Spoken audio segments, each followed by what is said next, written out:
Hello, everyone. Say hello, love. Hello. How is everybody doing? Yeah, you can probably hear me, Blake, and a little bit of Ace Attorney in the background. Let's go over to the video game stream. There we are. So we got a little fox Blake down here with me. Yeah. Okay, hi Ian. Welcome on in.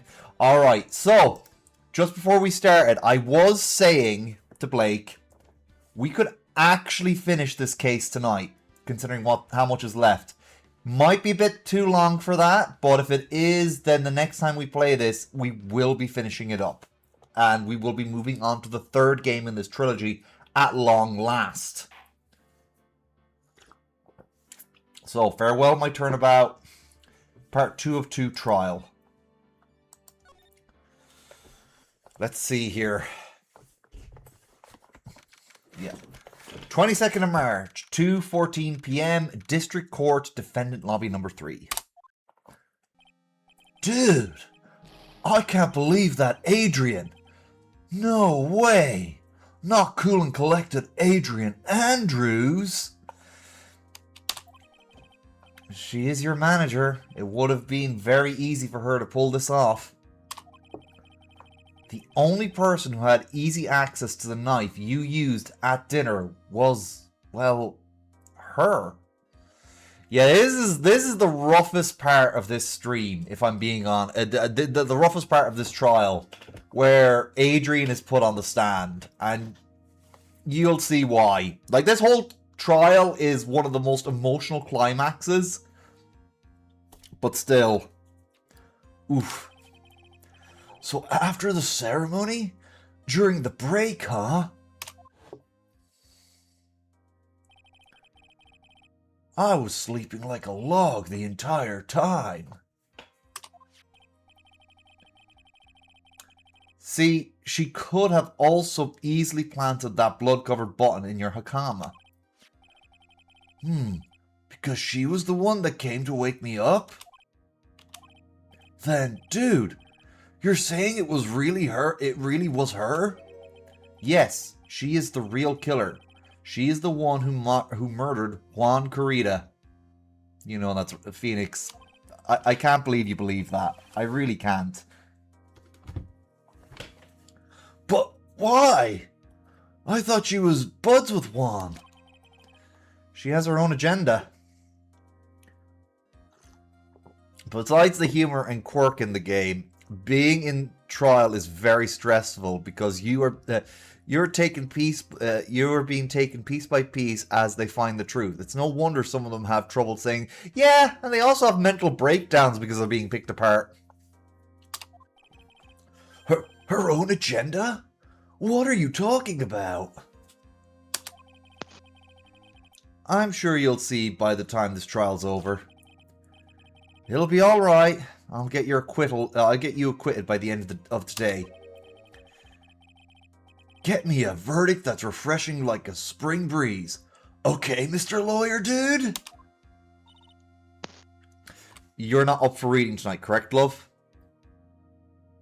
Yeah, okay. That's okay. I can take care of everything, alright? You just rest up and feel better. I'm happy. I am just happy that you're here with me, okay?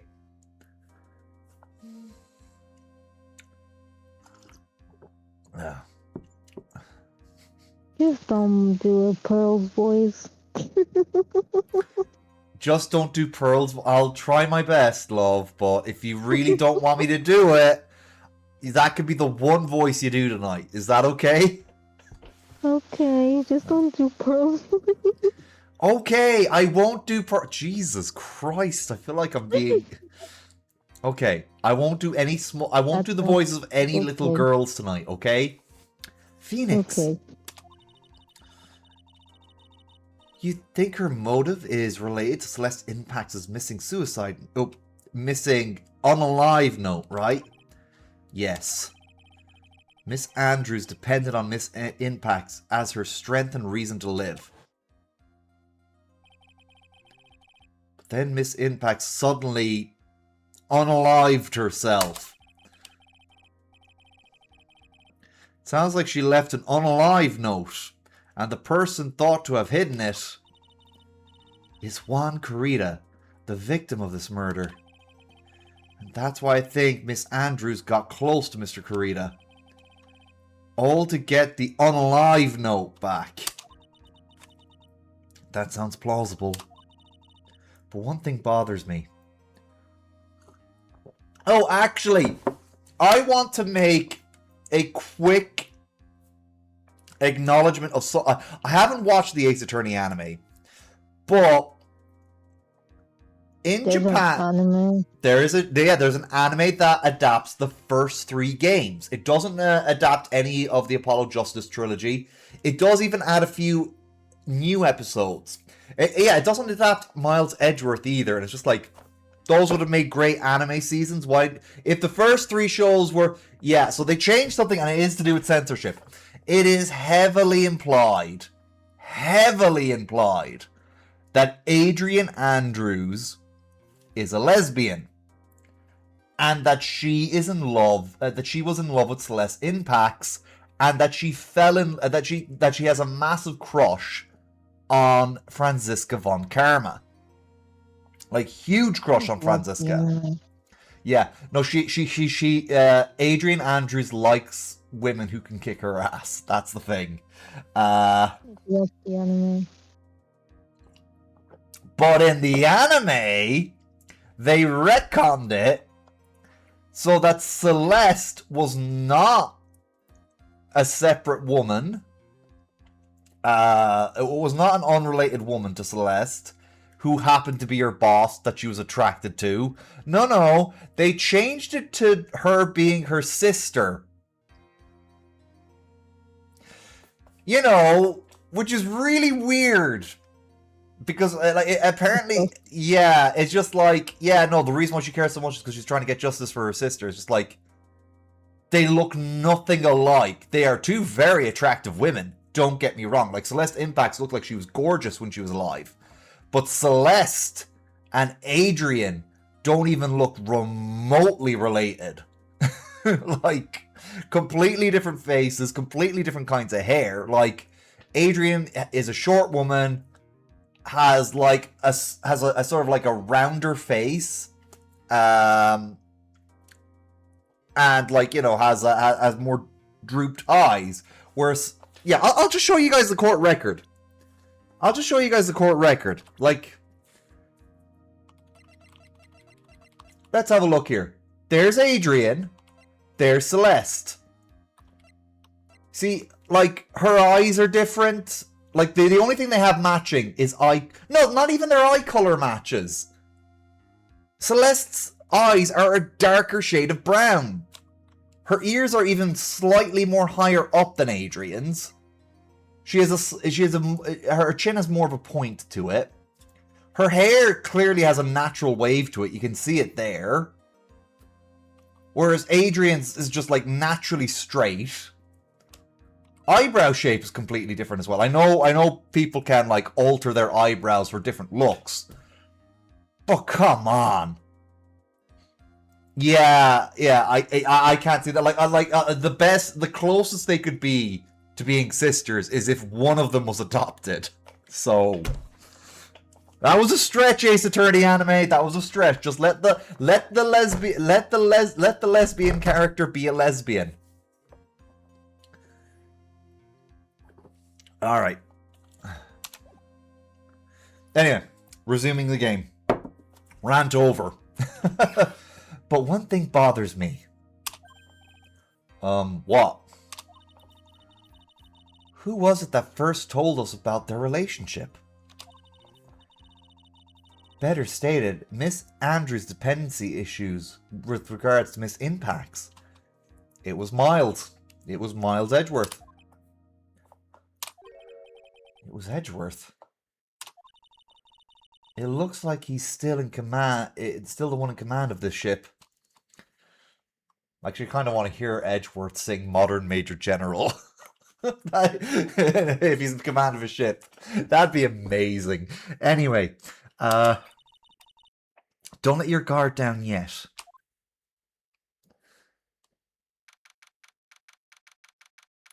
22nd of March, 2:25 p.m., District Court, room number 3.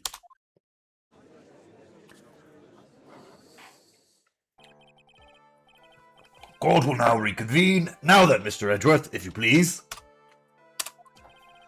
The prosecution calls the witness subpoenaed by this court, Miss Adrian Andrews, the person who discovered the crime in Mr. Juan Corrida's room.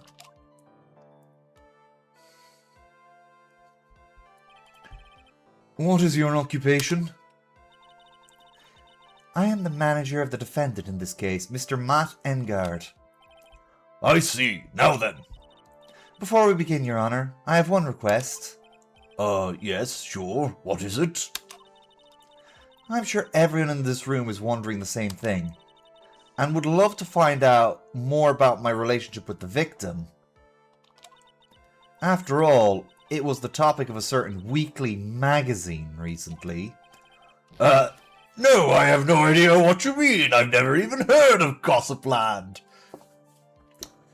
I just like to imagine that the judge is just like, you know, he's got a drawer right there and he's just like shutting it closed and just got like a stack of like Gossiplands. Like Adrian didn't even mention Gossipland by name.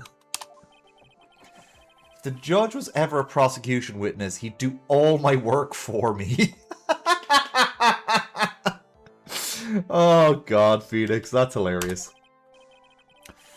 Anyway, I was wondering if you could please tell us about your relation to the victim.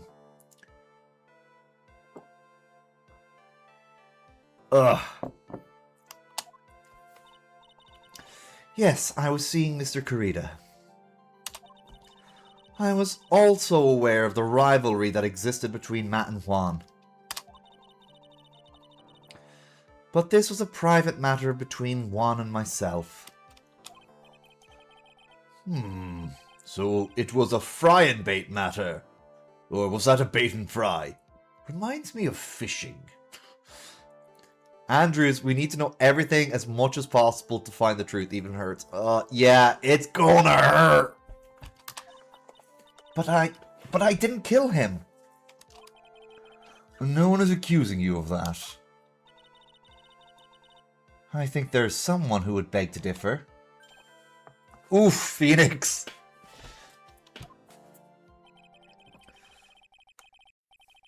I think we all understand your relationship with the victim now, Miss Andrews. Very well then, witness, please testify to the court. About what happened when you discovered the murder that had taken... Sorry? Dinner is making me do mini burps. You can't hear them, but it is interrupting me. Anyway, about what happened when you discovered the murder that had taken place.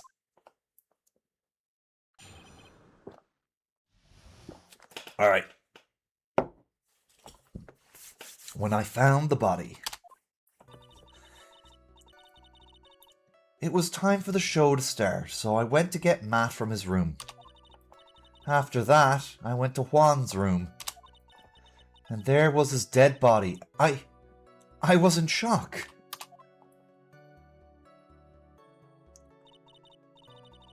What I saw was naturally the exact same scene in the crime scene photo. I felt as though I was about to faint, so I poured myself a glass of juice. Very strange behavior, but yeah. I have a bad feeling Steven has to press a lot. Yeah! If I remember this correctly, he really does.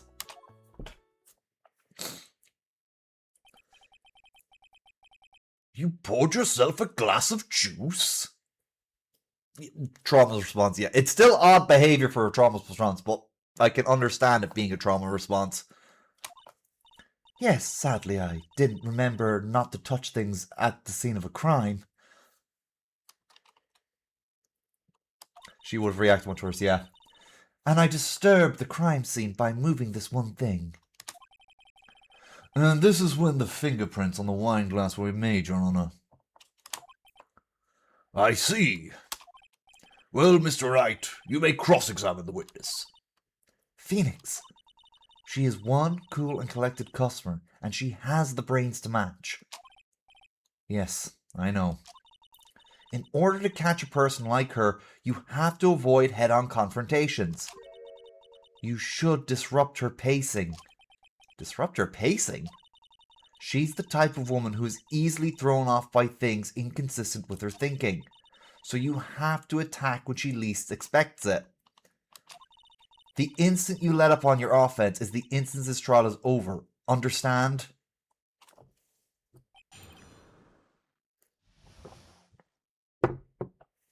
Yeah.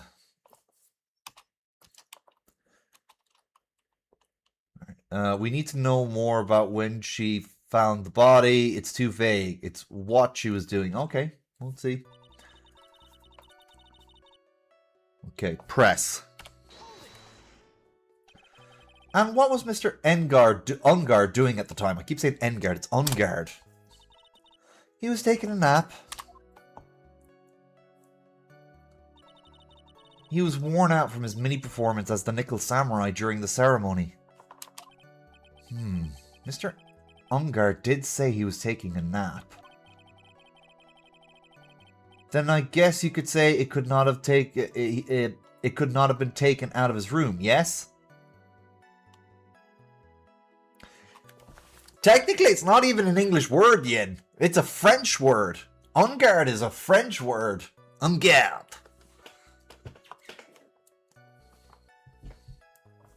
And it came from fencing, you know? Yeah, words are weird. English is also a horrific Frankenstein of a language. Like, it adopts words from so many other European languages and then just mangles them into new words sometimes.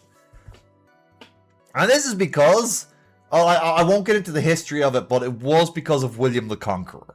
He started it, and then German got involved because of Queen Victoria. It's a long-ass history. Anyway.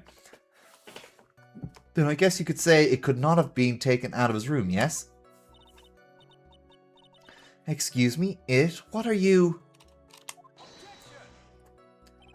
Right, I thought years of school would have taught you how to construct a sentence. If you can't make a sensible sentence with the subject, then I'll make one for you. Watch. Did you, Miss Andrews, remove Mr. Engard's knife from his room? No. Subject, verb, object, right? Did you skip basic grammar? The witness may continue. Oh my god, you two, just fuck already. Alright. After that, I went to Juan's room. Okay, press. And why did you do that? As a friendly gesture, Juan was to make an appearance with the other heroes. Yeah. And they're really, yeah. Yeah, pretty much in. They're that kind of childhood friends. So the show was supposed to be a show of friendship, huh? Press further. Is that the only reason? I beg your pardon? What are you implying? You had a certain goal in mind when you started to get close to him, correct? So perhaps you had a more personal matter to discuss with the victim. Sorry, but I didn't have any such intentions in mind at that time.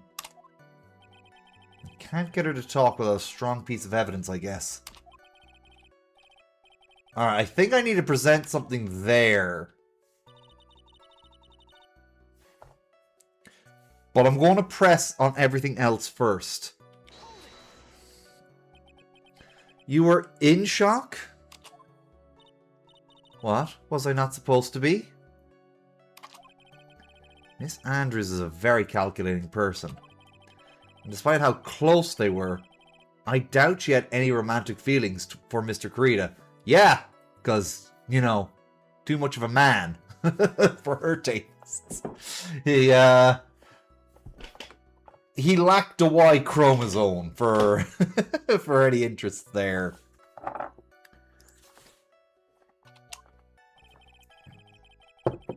Yeah. Yeah, she doesn't need a man, she needs a woman, yeah. Anyone randomly stumbling upon a dead body would be in shock. And you can't seriously expect a young beauty like her would not be shocked. Edgeworth, you don't have to try so hard to pretend you're straight, man. Come on. Somehow, I don't think beauty has anything to do with being shocked or not. I see. Edgeworth, she grabbed juice. Oof. Yeah. Yeah, I'm back and my mom called. Sorry. No, you're okay. You good? Yeah, she was just asking what's going to happen and stuff like that, because, yeah. Don't worry about it. She's not upset. She knows that I spoke with my supervisor, so she's not upset. Okay. She's like, did they fire you or something? I'm like, no, they just know gonna be on sick leave still, so...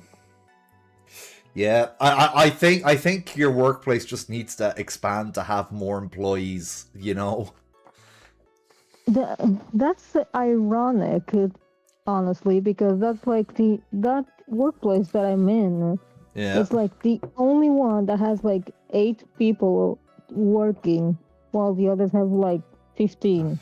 Jeez. Yeah, no, they need more people, so... Like, that is very ironic that you say that. Yeah. Without knowing. I mean, I think you did bring it up. We kind of did talk about it before. I think you did mention me about like them being understaffed, but I think this should give them a kick up the arse to hire more people.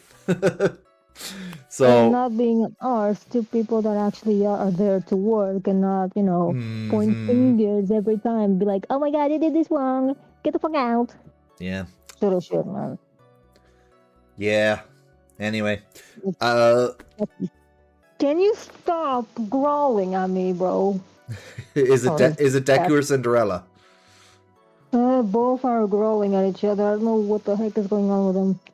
Oh. Sibling rivalry, I imagine. Anyway, I'm gonna press on. If you don't, let's see here now. They're not even siblings. I mean, not biologically, but you raised them anyway. Well, biologically, Cinderella and Snow are siblings. Biologically. Okay. Go on. Yeah.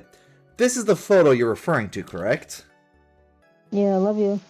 Love you too, love. Beauty. Right back at you. I'm going to put some clothes in the laundry. Take your time, love. Alright. Yogi. Take your time. Alright. Yes, the one with the knife. Yes, the one with the knife lodged in his chest. And the guitar case was like this too? Yes, it was open and empty, of course. And then what did you do next, witness?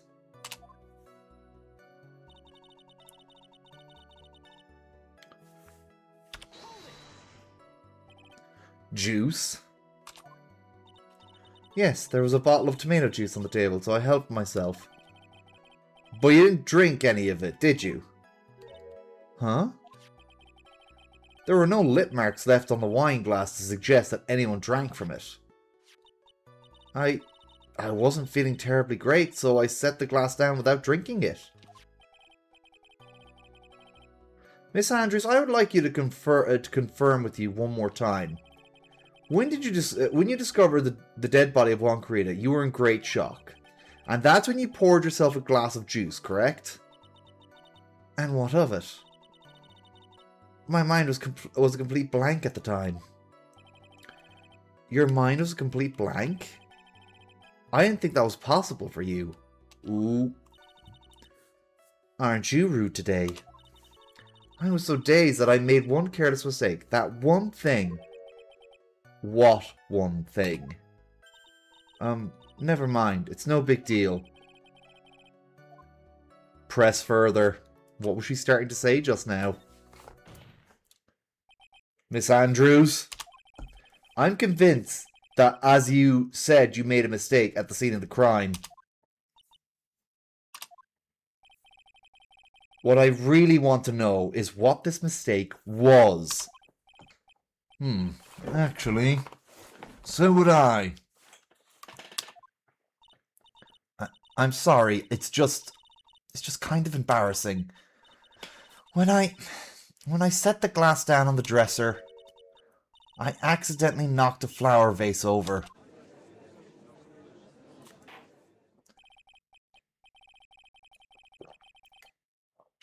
Flower vase? Are you talking about the one on the floor in the crime photo? And this is what's going to fuck her up. So, little refresher. When we investigated that guitar case, right? The guitar case was open. And it was only wet on top of the guitar case. So, this one little mistake of hers shows that she did more than pour a glass. She opened the guitar case. Flower vase? Are you talking about the one on the floor in the crime photo? This mess of glass shards? It's more like clay shards, but yeah, pretty much.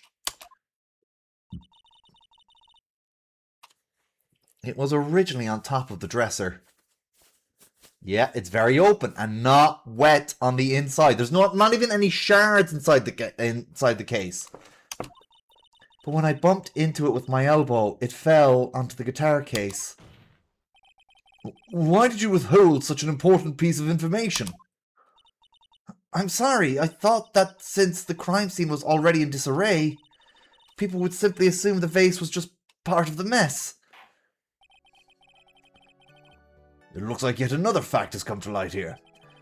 Please add this and anything else you have to reveal to your testimony. I'm sorry, but I've nothing more to add. I didn't touch anything else. Edgeworth isn't sure.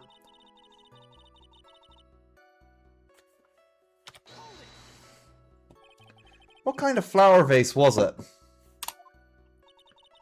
It was a glass vase, and it was fairly big and heavy. I thought I would try to take Juan's pulse. So I set the glass I was holding down on the dresser, and that's when my elbow accidentally hit the vase. That's odd. I thought she was always in control of her, in total control of herself. That's what she would like people to think. Always be mindful of the gap between your perception and reality. Doesn't sound like there's any glaring contradictions in her testimony just now.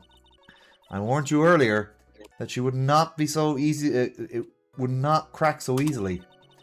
The only way to make her is to keep on the offensive and not let up. The only way you're going to catch her is with some very strong, decisive evidence. I have to find something.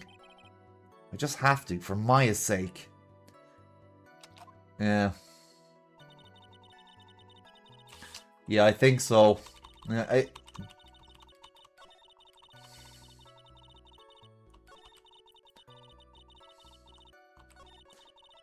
Alright.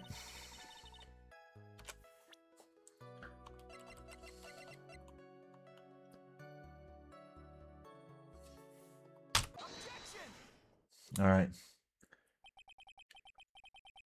You testified that you knocked the... Oh, welcome back. I was literally like a city flock came up to us to look at the babies, and one literally picked me up fresh hatched. Wait, what? And started running away with me. Why am I hearing Love, I can hear Alana on my stream. That's a... Hi, Old Up Suko. Welcome in. Thanks for your day. Love, can you mute Alana there, please, or at least make sure she's not... Yeah, I could hear Alana coming through your microphone. Oh my god.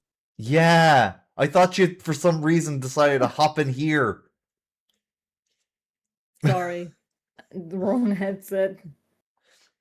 Yeah, go figure. I'm sorry.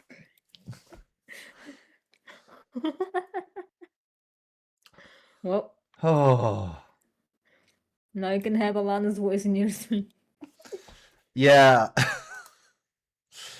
Okay, well, we have to be careful of I that. already switched headset, sorry. That's okay. That's okay. Just be more mindful of that, please. Alright, there we go. You testified that you knocked over the flower vase. Is this correct? Yes. And are you sure it fell onto the guitar case? Is there a problem with what I said? It's not some problem, it's a major problem. It's true that the top of the guitar case was wet with water. However, that's exactly what is so strange. Miss Andrews, you testified that the vase fell onto the guitar case. However, if that was true, the case should have gotten wet on the inside, not the outside.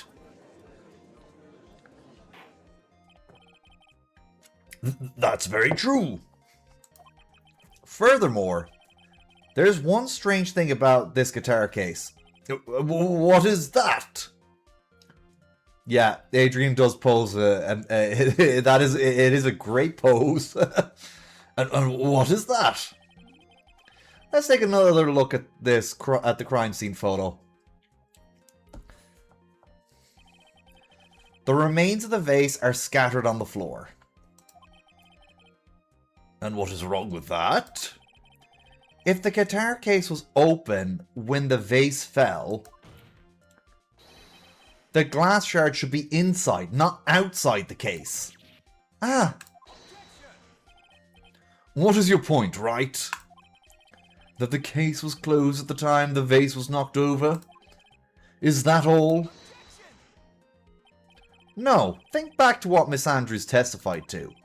She said that other than the vase, she didn't touch anything else. Yes, that's right. She did implicitly say she did touch the guitar case.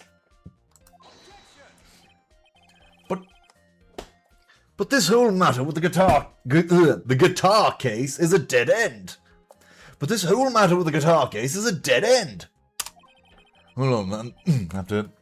This isn't right. I'm mixing the judge with Edgeworth there. The bright red guitar was found at the studio. It had no bearing on this case at all. That may very well be. However, the empty guitar case does seem to have no relation to this. Guys, you are both smarter than this. Clearly there was something in the case that was taken out. It seems that there's no deeper meaning to the guitar case. Well, Mr. Wright, do you think we need to hear more details on the guitar case? Yes, let's make her testify. The empty guitar case. I believe this is a crucial piece of the puzzle. I can't believe anyone would reach for straws like this. But it is you. I can't believe I'm doing this either. Guys! Come on! There had to be something. The red guitar was left behind on purpose. There was something else in that guitar case. How are they not seeing this?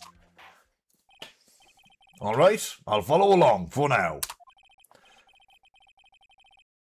Miss Andrews, please testify to the court about the guitar case. Yes, Your Honor. The guitar case. I don't remember too clearly because I was a bit dazed. I suppose I must have opened the guitar case after I knocked the vase over. It's not a big deal though, right? The case was empty after all. As for why I opened the case, even I don't know.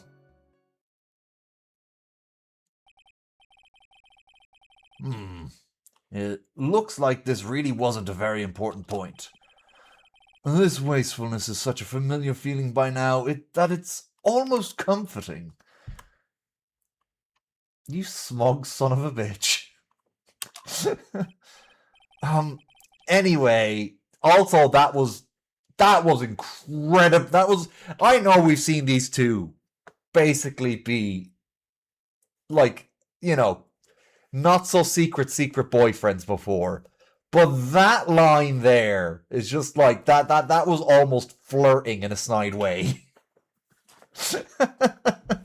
That's like, it's almost comforting. You know? Yeah. Anyway, I'll just go ahead and start the cross-examination. Using any way to change the topic. A convenient escape for a weak man. That is just being pretentious there, Edgeworth.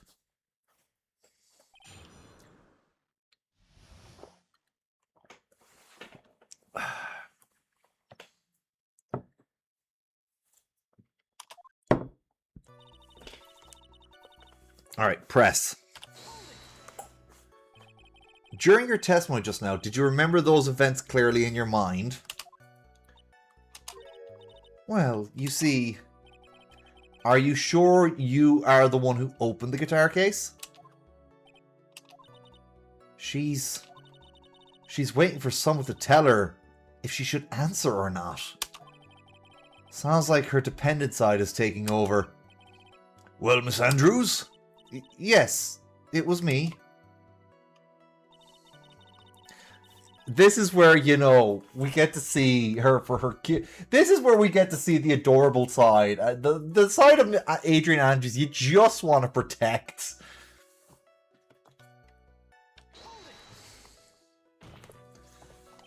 So, you opened the guitar case then? Yes, well, maybe. Why did you open the guitar case? Huh? Mr. Kurita's dead body was right there in front of you, wasn't it?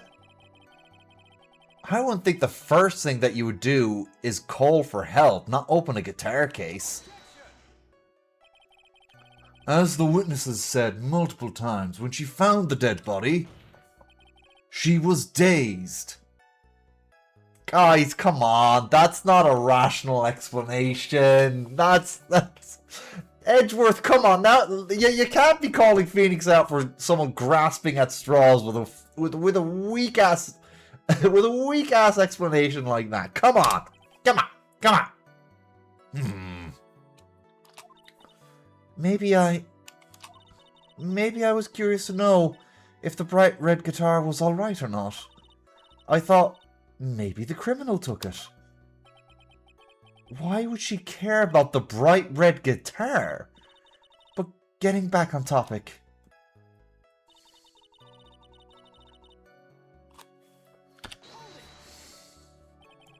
Was it really empty? Here we go! Here we go! I would like a bright red guitar too, not gonna lie. Fair enough, yeah. Nice cherry red guitar. They look good. Nice, like, you know, metallic sheen on them as well. That'd be cool. I was just wondering if maybe when you opened the case, the guitar was still inside. How long have you been a lawyer, Mr. Wright? Have a little professionalism. The bright red guitar was found at the studio. These trials would be over in half the time if you would just pay attention. Yes, pay more attention, Mr. Wright. You can't be telling anyone else to pay attention, Judge. Sorry. It's rich that the judge would be like, pay more attention. Anyway, someone jingle keys in front of my face. Sorry for stealing that one from Dupus Goopus. Alright, anyway, press. Was that because you were shocked and dazed at discovering the victim's body? Yes, that's probably it. I need to defend Phoenix. My guy getting bullied. He gets bullied a lot. I'm not going to get anywhere if I continue pressing her like this. The only way to make her talk is with evidence. I guess I should give it a try. Come on, Phoenix. We can't afford to let up on her now. I wasn't planning on letting up, but she's at her weakest now, so this is our chance. Yeah. had a weapon to hit her with. I'm sure our weapon is hiding somewhere in the court record, waiting to...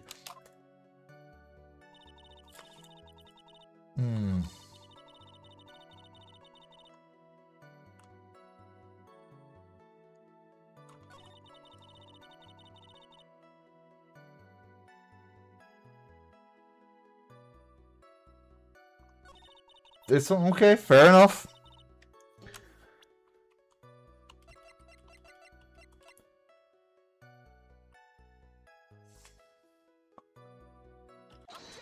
Well, yeah, there it is. There's no way you were the one who opened the guitar case. Why would you say that? It's elementary, my dear. Because the only fingerprints on this guitar case are those of the victim. Ah. What is it, Miss Andrews? You shouldn't assume that I must have left fingerprints just because I didn't touch the case. What do you mean? What if I were to tell you that I was wearing gloves at the time? Gloves? But why would you be wearing gloves at the time? It was the night of the award ceremony, so of course I dressed up for the occasion. Yes, now that I remember it, I'm almost sure I was wearing a pair of thin gloves. Oh, wait a second! Oh, no.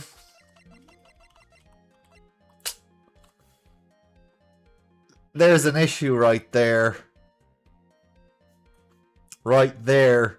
The wine glass has her fingerprints. I remember that. I see. Well, Mr. Wright, it seems the witness was wearing gloves of the crime.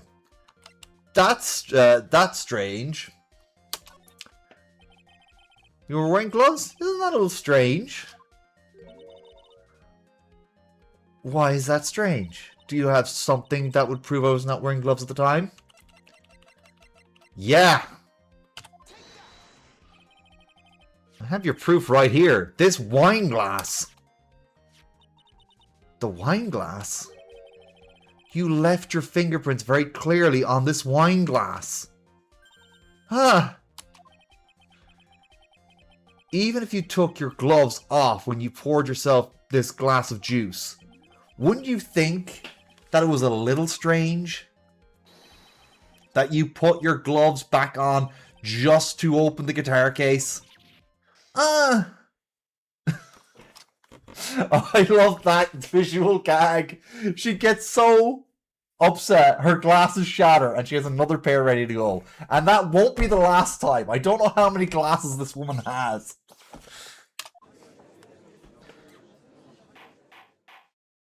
Don't know where she's pulling them from. She has a very sheer outfit. Like she's that little pink thing's her notebook. It's not a little bag. I guess she just has like hammer space full of spare glasses. Looks like you hit the nail on the head this time. What do you mean? I believe that the guitar case plays a very important role here. But it's just an empty case. I wonder if it was really empty though. But the guitar. The bright red guitar was at the studio. Phoenix, drop all your presumptions. Thank you! For a dead woman, you're speaking so much sense. How has Edgeworth not realized this either? Come on, Edgeworth. What was in the guitar case was not the bright red guitar. You don't mean it was a bright white guitar? Wait, that's not right either. Phoenix. Phoenix. What does that have to do with anything? I know that's probably a reference to something. I don't know what it is. But Jesus Christ, man. Come on. I admit, it would be unnatural for someone to do that. So the witness was not wearing gloves, despite the fact that on the case...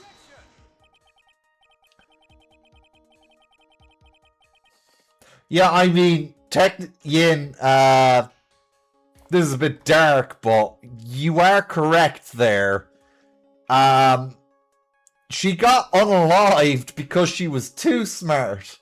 Because she was able to, she was trying to expose an extortionist who blackmailed people. And he killed her for getting too close to the truth. So, yeah. Yeah. She really was. She really was. Your Honor, this is obviously the defense's usual misdirection tactic at work. Steer the court towards an unrelated topic and lull us all into his misguided... There's a hole in your logic there, Miles. Every time he's done this before, it usually exposes the truth. He has beaten you in 3 separate cases before this. Canonically, it was originally 2 before this, but now it is definitely 3. Anyway, continuing on. No, Your Honor. Please recall that Miss Andrews had testified that the vase fell onto the guitar case, which means that the case was closed when the crime took place. However, it is wide open in this photo of the crime scene. I'm sure this guitar case has some relation to the murder. If you're so sure, right, then I'm sure you can somehow substantiate your outrageous claim, correct? Please enlighten us as to why that guitar... And his adoptive father figure, who was the murderer of his actual father and tried to frame him for murder. He's beating your entire family, Edgeworth.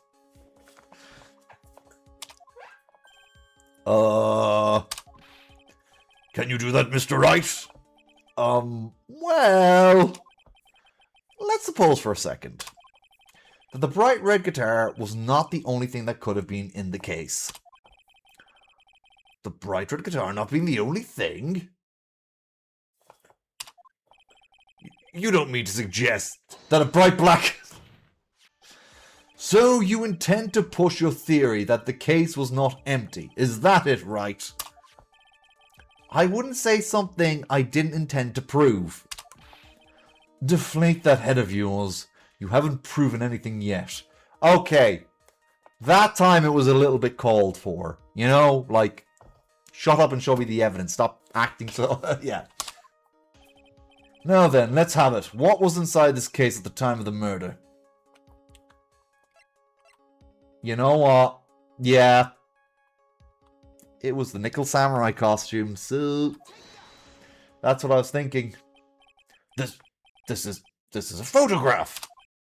Yes, but what is important is what's in the picture, Your Honor. Yeah, they had a second costume, and I think last time it's been like 2-3 weeks since we last played this.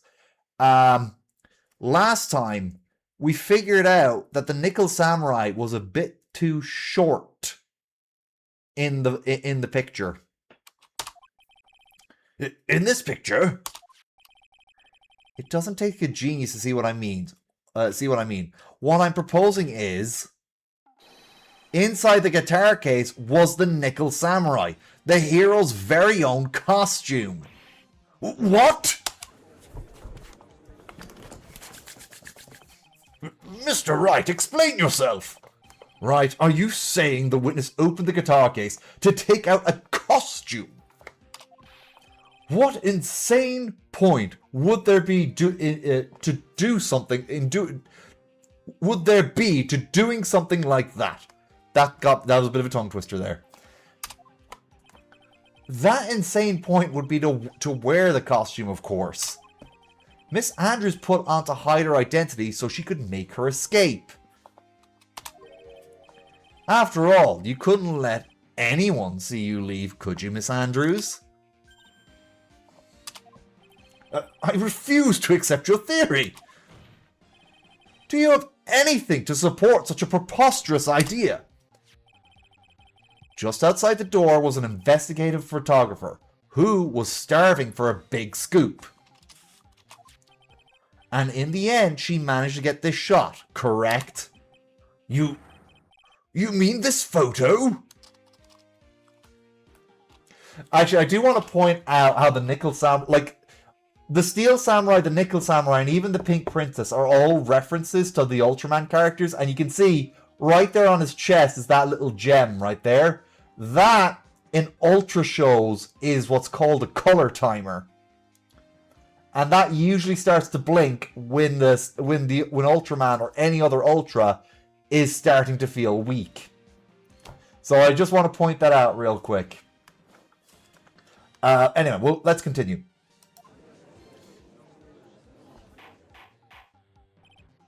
Order! Order! Looks like we've wandered into quite another mess again, haven't we? Nice job, Phoenix. Well, you know, my strategy. Speak first, think later. Phoenix! That is not the humble brag you think it is. So the real murderer was hiding inside a costume. Wait 1 second, Your Honor. The Nickel Samurai's costume would have been Mr. Matt Engard's. Why would something of the defendant's be in the victim's room? And inside the guitar case of all places? That's true. That is a little baffling. Mr. Wright, the court would like to hear your thoughts. What was this Nickel Samurai's doing inside? Yeah. It was a spare costume. Mr. Engard did not take his costume off during the break period. Yeah, it was definitely a spare costume. In that case, the costume we are talking about was a spare one. What? Then, are you saying that on the night of the murder, there were 2 Nickel Samurai costumes at the Gatewater Hotel?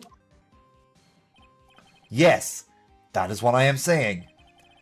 How do you explain the costume that was inside the guitar case? It would mean that the victim himself had brought this spare costume to the ceremony on purpose. But why? The victim, Mr. Kurita, was the German ninja. Why would he secretly bring the Nickel Samurai spare costume with him? What could be the reason behind such a peculiar act? And therein lies the sticking point. What are you mumbling to yourself about now? Have you just been rambling all this time without any sense of inner monologue? Huh? No, I just... Mr. Wright, please explain yourself. Why do you think the victim had the Nickel Samurai spare costume? Phoenix, are you sure you can explain this one? I can! Yeah, you're... Yin, we're on the same wavelength. It was the conference. Juan Kurita hated Matt Engard. And Juan Kurita was talking to Adrian. And supposedly, Juan is the person suspected to have stolen, yeah, I have the ticket, the unalive note. What do you think he was going to present as the Nickel Samurai to the press? The note. To make Matt look real fucking bad. To destroy his fresher than a spring breeze image. Oh, it is. It's going to get brutal. This is going to get real rough for her. Believe me. Think carefully before you answer, and then answer with gusto. I believe in you. Alright, this is what I think. The reason the victim brought the spare Nickel Samurai's the Nickel Samurai spare costume to the hotel was, let's see, where's the ticket?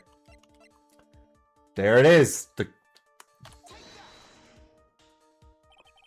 What is this? On the night of the murder, After the stage show, Mia, we are probably the bouncing three brain cells of Phoenix's head. Yeah, probably. After the stage show, the Nickel Samurai was going to hold a special press conference. A press conference? Yes, the Nickel Samurai was supposed to confess something at this conference. I heard about this as well. For once, you're not making something up right. But what struck me as strange was that Mr. Matt Ungard himself said he had no idea he was supposed to be holding a press conference that night. But how can that be? The way I see it, that can only mean one thing. The conference was set up by none other than the victim, Mr. Juan Corrida himself. The victim? Yes. The spare Nickel Samurai costume was prepared for that very conference. Mr. Corrida was going to hold the press conference as the Nickel Samurai.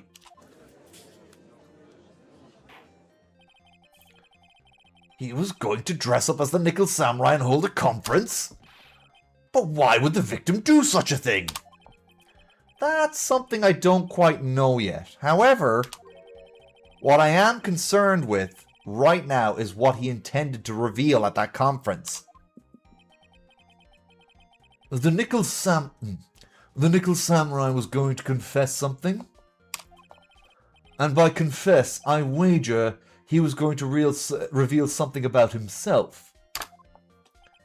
Which means that Juan Corrida, posing as the Nickel Samurai, was going to speak about Matt Ungard. Yes, I guess that is what it would mean. But if that's the case, that's not a confession. That's public disclosure. Miss Andrews? I can see why you are pros at what you do. Pardon me? Yes, just as you say. The press conference was set up by Juan. Because she was in on it. Miss Andrews, please offer us an explanation for this. I was the one he asked to help set it up. That's why they were meeting. That's why these two were up to shit. And the person who prepared the second costume for him, that was also me. You? Juan had bet everything on the Jammin' Ninja this year. And if he lost the Grand Prix, he was going to make sure Matt was going down with him. That's what he thought anyway. He was going to ruin him. Huh. It looked like somehow Juan had his hands to a secret so powerful that it would destroy Matt's acting career had it been revealed. What? Phoenix, you already know what it is. And do you know what the secret of Mr. Ungard's is, Miss Andrews? That was something only Juan knew. I don't know what it is. Ah, I see. I've probably been coming off quite suspicious to everyone, but that's to be expected. I've been trying to protect Matt, after all. Protect Mr. Ungard? And yet again another strange bit of truth comes to light. It seems, Miss Andrews, if you could please tell us the truth about your behaviour. Yes, Your Honour, I understand. Got another testimony. Alright. I'm just going to quickly run to the bathroom here. 2 seconds. I gotta go BRB. And also mute my mic.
Okay, back in.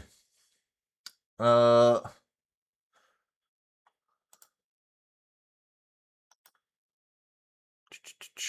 have to be careful. I left my headset on the space key there, and I was just going. It's a little messy. Anyway, so let's continue with the game. Right, protecting Matt. Little suspect on that.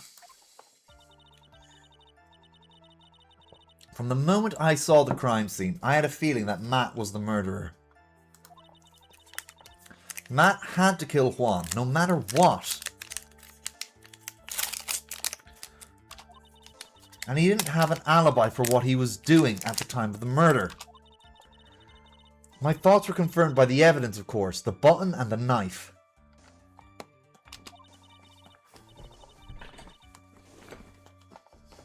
One second.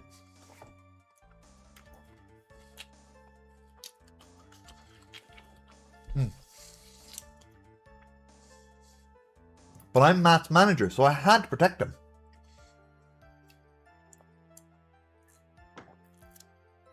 Yeah.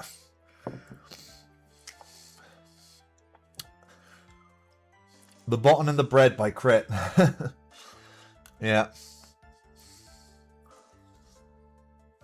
Butter and the knife. Yeah, fair enough. The button and the knife. Autocorrect seems to really be fucking you up there, Yin. So I felt I had to protect him. This does account for everything.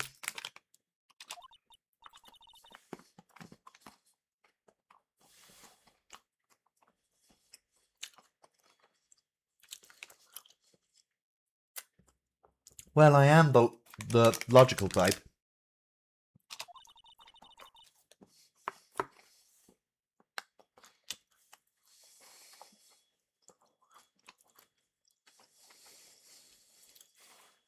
Fine. Eating a bit of chocolate, so it's hard to read. We're finally seeing her true self. She's more nervous than a scared rabbit.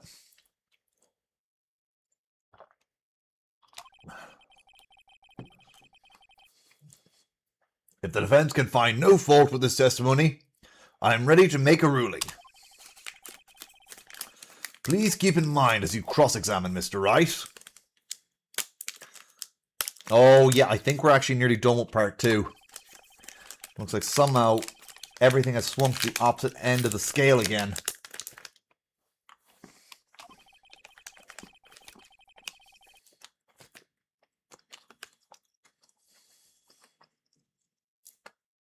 That just means I have to put my weight into this and turn her logic upside down.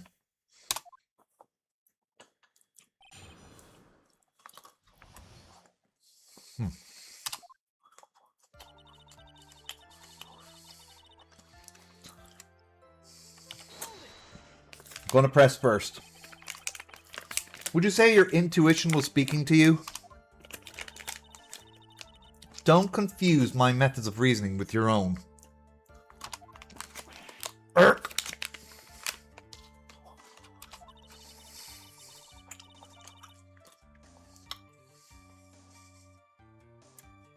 If you want to prove someone did something, you need 3 things. 3 things? A motive, an opportunity to commit the crime, and finally, decisive evidence.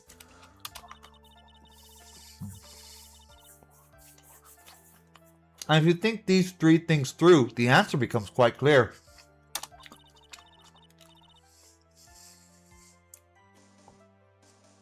You should have already known that, Phoenix.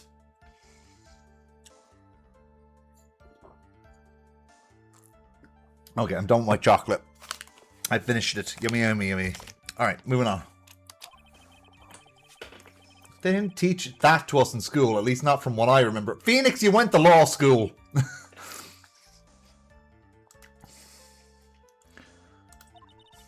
May I continue now? Matt had to kill Juan, no matter what.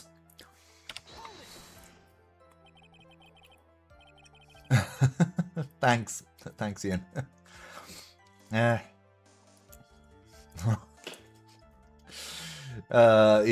So, what would you say this need came from the press conference?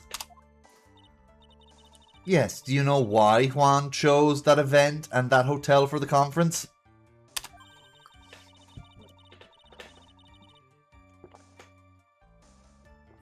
Definitely need some water there, a lot of talking. Ugh.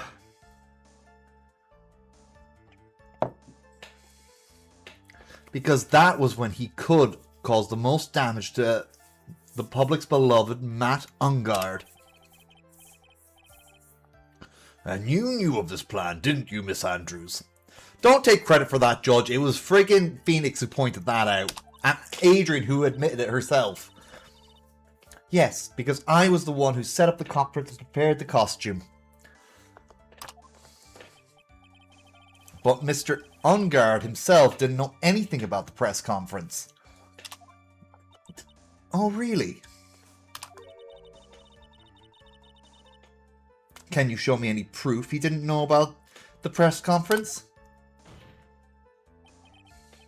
Anyway, the important thing here is the information was not in your testimony. Yes, I agree, Miss Andrews. Please correct your testimony, if you please. Grasping at straws now, are we, Mr. Wright? They say he's grasping at straws, but he is pulling at the thread of their arguments all the goddamn time. You know? It's not like... That's not... That's not pulling at straws. That's like, hey, I'm pulling at a thread here, not grasping at straws. Oh, anyway. Continuing on. Okay. Press. Has Mr. Ungard done anything to hurt or betray you personally? Ellipses. Why do you ask? Sorry. You were the one who helped Mr. Corito with his press conference.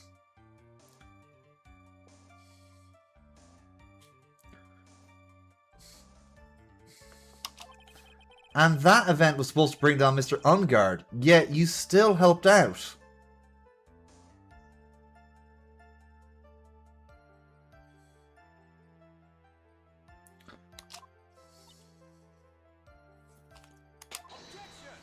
Ooh.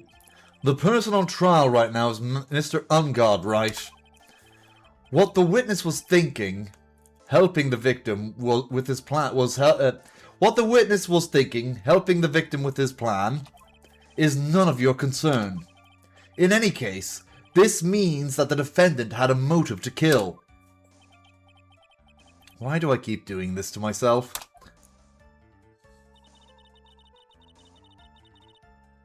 Okay, press. But didn't you already testify earlier that Mr. Ungard was taking a nap in his room? And you telling me now that that too was a lie so you could cover up for Mr. Ungard? I'm not telling you anything of the sort. When I went to get him for the show, he honestly was sleeping. However, as to whether or not he was sleeping the entire time, that I cannot say. Yeah, that's true. That's true. He does get lost very easily. I was too busy setting up the stage at the time. I keep trying, but I can find no flaws in what Miss Andrews has said. I can't say the same for some people here in this courtroom, however.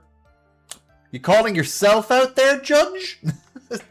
You tend to fuck up a lot. You can't just be throwing shade at Phoenix when, you know, you're kind of a scatterbrain. The judge is glaring straight at Mia. He's glaring at you, smart guy.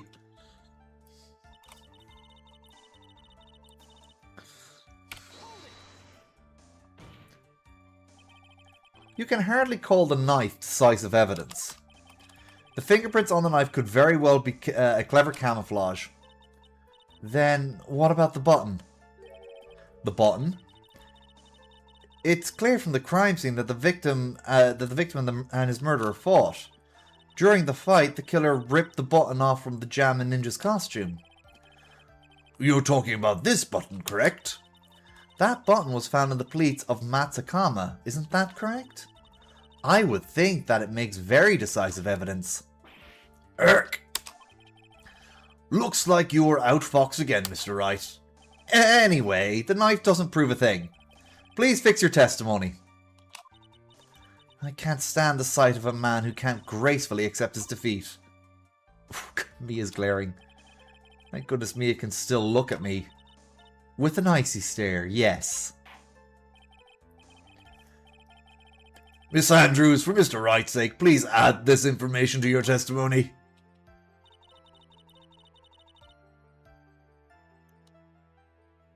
Hold on now. Let me just see here.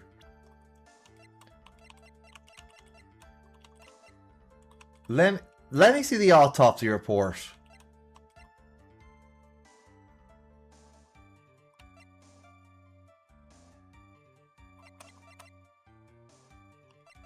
I think I need to present the autopsy report here. Yeah.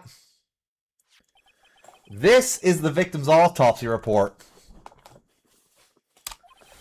It clearly states that the cause of death was strangulation by a scarf. Strangulation? The knife stab to the victim was done after the victim had already died. And what does that mean? Let's examine the evidence. This button has the victim's blood on it, which would mean that it was ripped off of the costume when? After the knife was stabbed into the victim. Exactly, which means it is impossible that this button was torn off during the victim's final struggle, because the victim was strangled to death in that fight. Ah, that's right, Miss Andrews. There is no way this button was ripped off during the struggle. I'm touching myself tonight. Right as I'm doing my big dramatic thing. Hi, Jar, how you doing? There is no way that this button was ripped off during the struggle. This button was consciously pulled off the victim's already dead body. Order! Order! What is the meaning of this, right? So what if the button was torn off the body after the victim had already died? Good cinema. Oh, that's funny. Anyway, what does that change? Let me ask you one simple question, Mr. Edgeworth. Why was the button torn off? What purpose did that serve? What purpose? We now know this button was not torn off during the fight, so the murderer took the time and effort to purposely rip this from the victim's body. That would mean that the murderer had something in mind, wouldn't it? Mr. Wright, does this mean? Does this mean you know what the murderer wanted to do with this button? What was it? To pin the crime on guard. There is only one logical reason for doing something like that. It was to pin the crime on Mr. Ungard. There is no way anyone would put a bloody button in their own pants. That's right, Mr. Ungard was set up. By the real killer, of course. And the real murderer is? Well, Mr. Wright, who in the world is the real killer then? Finally, I can't believe I managed to bring this trial all the way up to this point. Phoenix, you can't let your guard down yet. Not until the very end. The real killer, the person who planned to kill, who planned to frame Mr. Ungard is... Yeah, that's who it's pointing to, unfortunately. I'm on the same wavelength with Ian.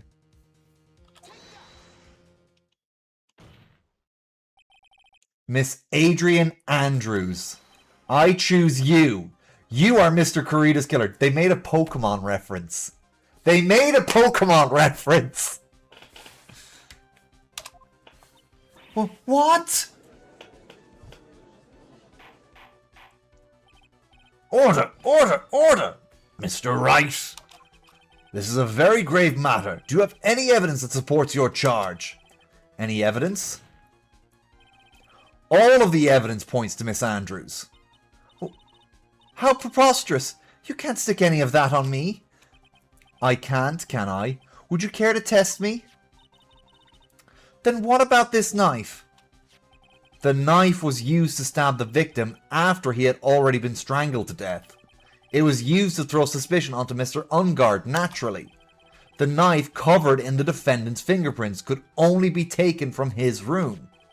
And the only one who had dinner with him and knew which knife to take was you. Tsk. Why'd you go tisk? Tisk, tisk, tisk, tisk, tisk at herself. Oh, God. Then, what about the button that was found in Matt's Hakama? This button was removed from the victim's body after he had already died. The only person who could have done so were the person who found his body or the killer. However, if Mr. Ungard was the real killer, there is no way he would have put such incriminating evidence in his own Hakama.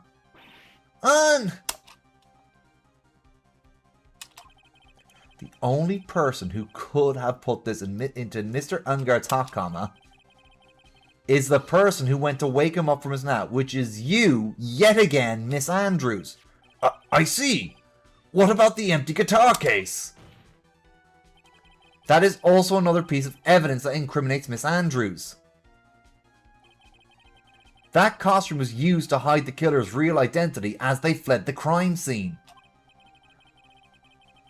Now, who could have known that there was just such a costume inside the guitar case? It could only have been the person who prepared the costume for the victim.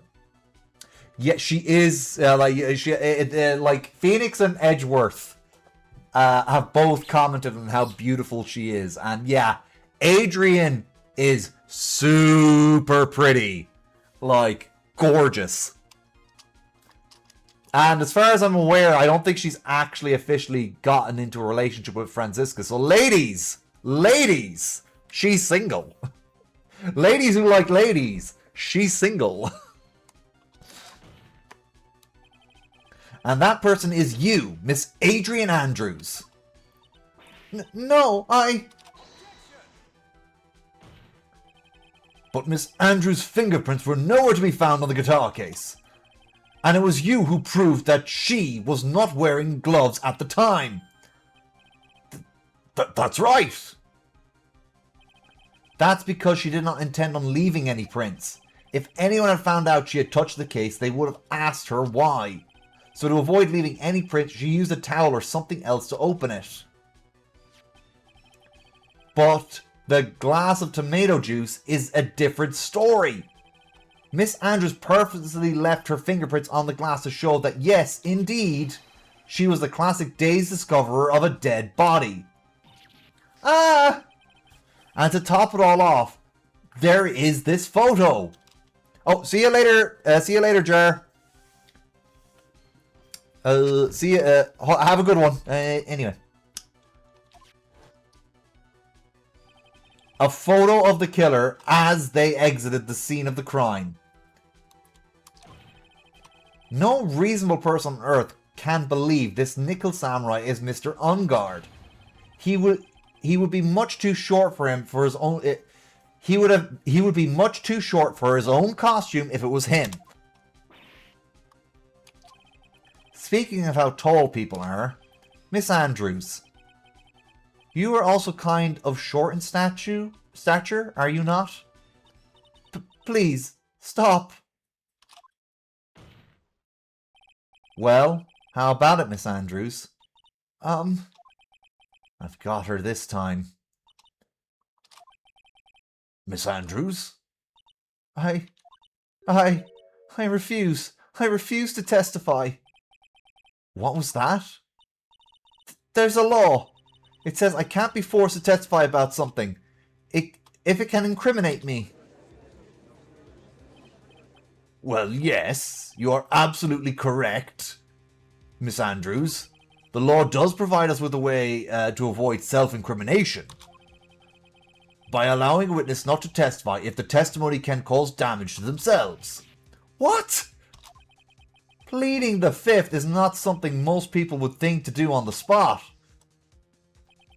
Actually, thinking back to yesterday in Mr. Umgard's room. Adrian Andrews. Yes? Think hard about what we just discussed. Think hard about what we discussed. Understood? All right. That's it. That's when Franziska planted this idea into her head. She must have told Miss Andrews to not testify if things look bad. You did a good job proving everything up to this point, Phoenix. But there's still one thing you haven't done. Something I haven't done? What's wrong, right? Are you finished already? Run out of evidence? Oh, yeah, Yin. Both the games, they all... first two games, everything leads back to a Von Karma. Third game, not so much, though. What is so humorous, Mr. Edgeworth? I'm sure you realize this as well, Your Honor. But everything the good lawyer here has proven up to this point is meaningless. What? Everything you have proven is circumstantial. Actually, yeah, Edgeworth does have a point. Circumstantial? Yes, circumstantial. You have yet to provide a single piece of definitive proof. I know, Yin, I know. I remember how this goes. We're not going to be... actually, I should shut my mouth. I should shut my mouth. Proof that Miss Andrews did, in fact, harbor a wish to murder Mr. Kurita.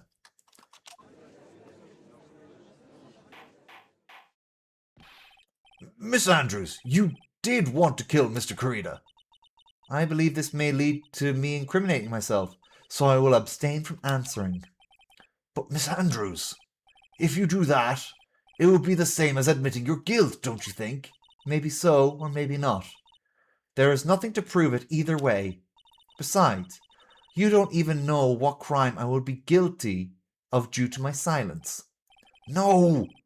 She's taken that defiant attitude again. Mia, what should we do? Somehow, we've landed in the worst possible situation. I think we have reached a certain conclusion at this point in time. Miss Adrian Andrews has refused to testify. Yeah, it is a pretty precarious situation we're in, Yin. And the defense's theory that she is the actual murderer has not been fully substantiated with solid definitive proof. But that's not true. In this situation, there's only one thing the court can do, and that is to declare a recess. Recess? I request both the prosecution and defense look further into this matter. And at tomorrow's trial... Tomorrow? We don't have a tomorrow. If we don't get a not guilty verdict today, then... Please wait, Your Honor. That's not necessary. The trial. Please continue the trial. What are you sweating for? Your client is getting one more day to live, isn't he? That's not it. This isn't about that. Edgeworth, I know you know who the real killer is.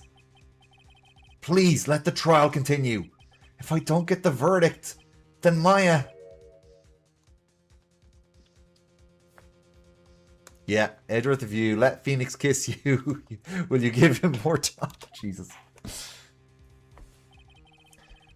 But it's impossible to continue as long as the witness refuses to testify. Now then, this court is...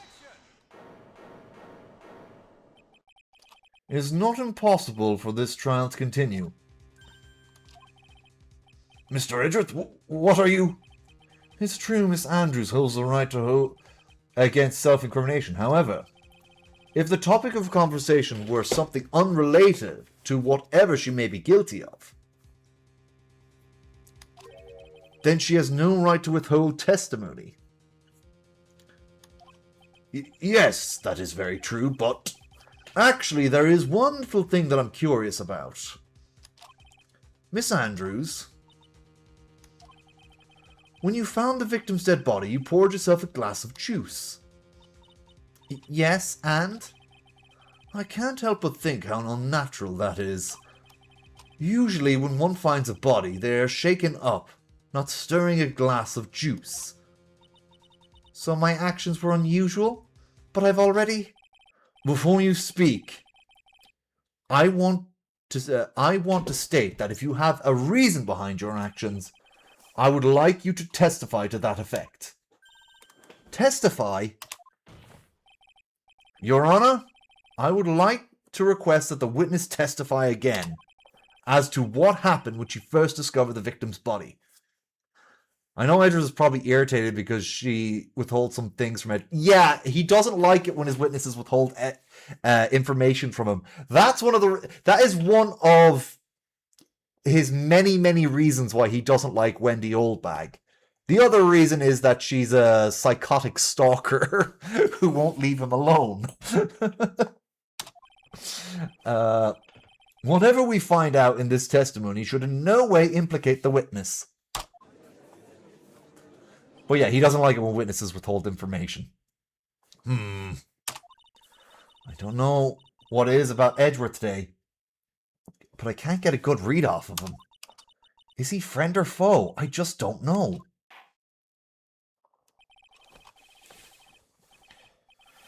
The court acknowledges the prosecution's request. Miss Andrews, if you please.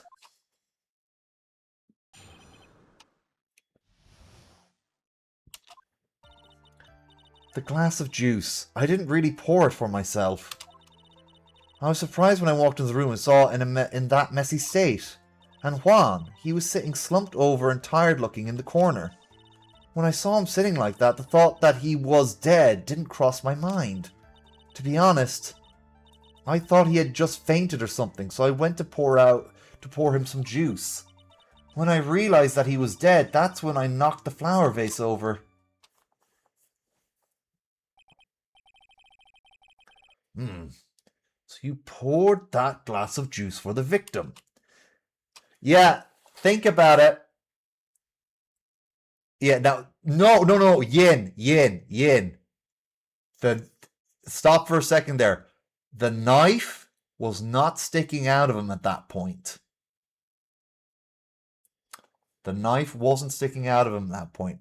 So you are correct in your assumption that Adrian did not kill Juan.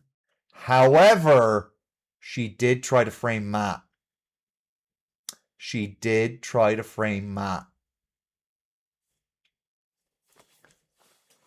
was the one who stole the button and stabbed him with the knife. Oh, we do. That card is important, but we'll get to it when we get to it. So you poured that glass of juice for the victim. Why didn't you say so in your earlier testimony? I didn't think I needed to include something so trivial. Phoenix, please be careful here. If you can't find anything wrong with his testimony, then there's nothing left. I know. Edgeworth, what the heck is going on in that brain of yours? Now then, Mr. Wright, you may begin your cross-examination.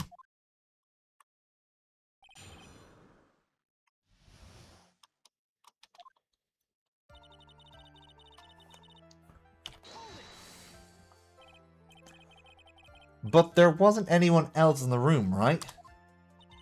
Of course not. Then, who did you put... Oh, God damn it, I should have pressed that. Mr. Wright, there is a rhyme and reason for everything. Can you just wait a little longer for it to be revealed to you? In other words, Wright, be quiet and listen. Precisely. I couldn't have said it better myself. Ugh. Yeah, that was bullying, alright. So it was a mess? Are you sure it wasn't messy because of your fight with Mr. Kurita? I understand your frustrations at not being able to prove your theory. However, before you go accusing people of crimes, go find yourself some evidence. Grr. And then what did you see next, witness? Okay. No, that is Franziska. That is Franziska. She can sometimes be a female version of her father, but she's also sometimes a female version of Miles. But she, again, she's still her own person at the same time. But yeah, she's somewhere in between the two. Slumped over? Yes, he was just sitting there with his head tilted forward, eyes closed. He really looked like he was sleeping. Is it just me, or did that right there sound a little odd?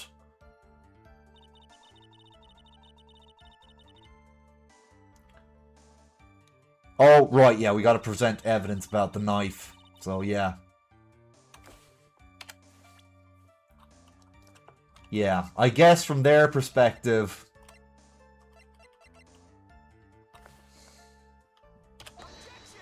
Oh, wasn't the knife I needed to present? I needed to present the photo. The photo. Yeah. Sure.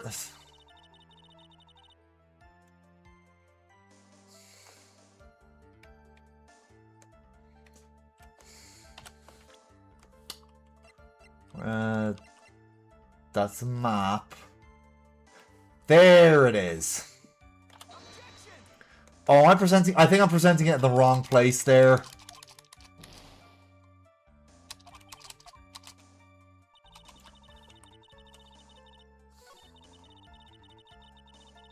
Yeah. You know what? I think the knife could have worked there too, but I'm just going to present the photo because that's definitely the...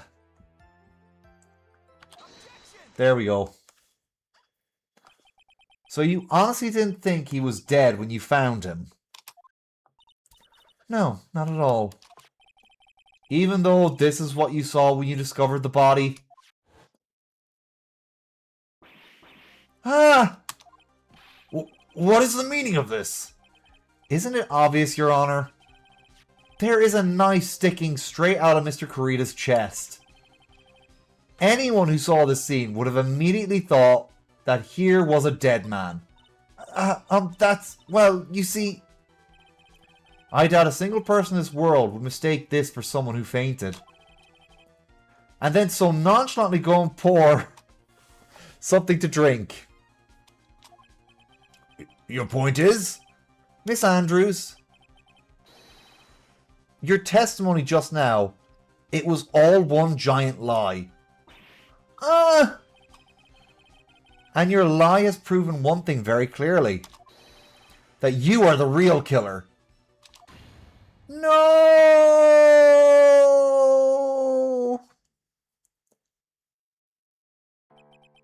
It looks like the defense has somehow brought the ugly truth to light. Yeah, she's scared of going down for murder right now. I feel real bad for her. The defendant, Miss Matt Ungard, is not guilty after all. But that's impossible. You're wrong. Miss Andrews, try to have some composure. She's getting set up for murder, and even if she was the murderer, you can understand the upset. It wasn't me. It wasn't me, I tell you. It was Matt. I swear it. He's the one who killed Juan. But you were the one who refused to testify, and your reason for not doing so, that you might end up incriminating yourself. That's because... Miss Andrews, I will give you one last chance. What exactly are you hiding that may incriminate you? I refuse to test. Oh, God.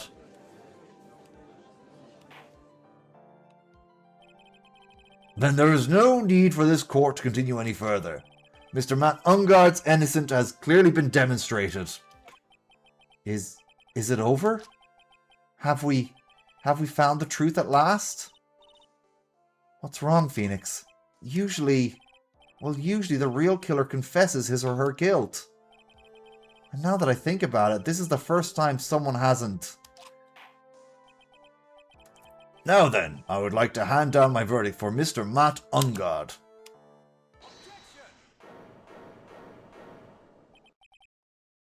Your Honor, the prosecution feels that it would be premature to pass down a verdict at this time. What? The reason is quite simple. The witness has yet to speak about the absolute real truth.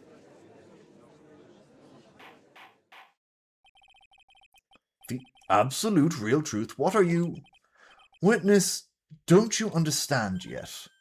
Huh?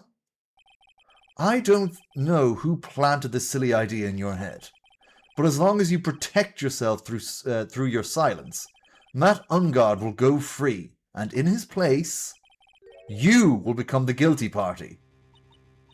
That's a lie. I don't believe you. What? I was told if I spoke, then it would be all over, and Matt would never be declared guilty. What in the world is she talking about? Has she lost it?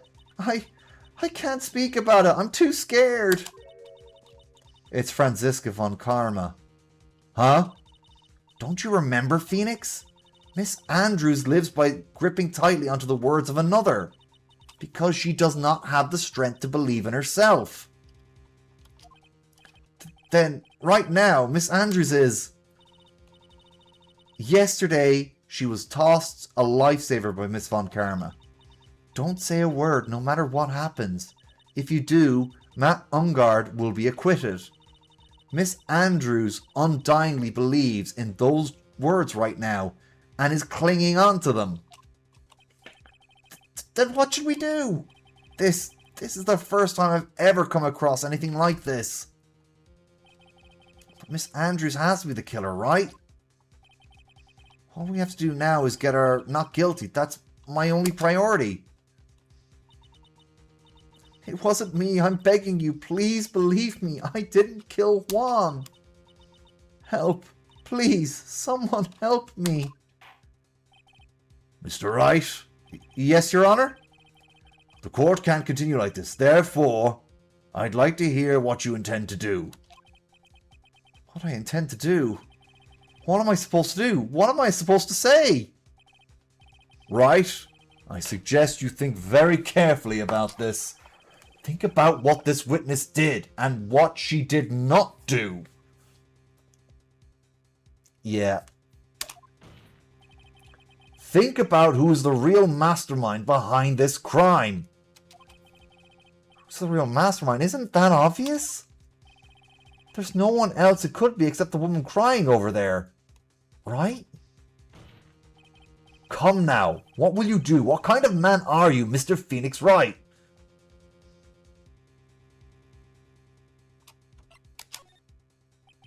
I have to win a complete acquittal today. There's no way around that. But I can't bring myself to do it like this. Not when she's making a face like that. Miss Andrews, I would like to know what you are really hiding. Mr. Wright, are you sure you know what you're doing?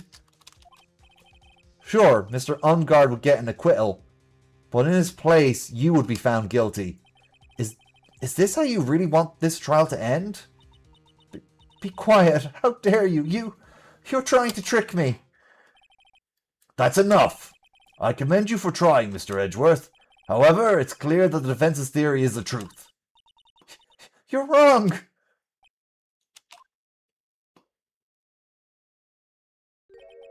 What a shame. I had hoped things wouldn't come to this, however... What is it, Mr. Edgeworth?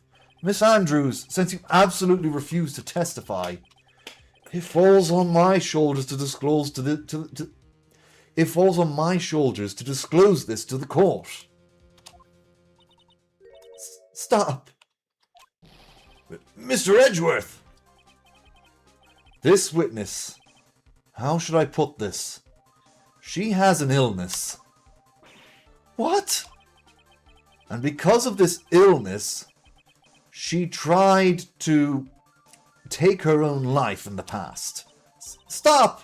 Please stop! No matter how much you want to hide it, it's no use. I have the evidence right here.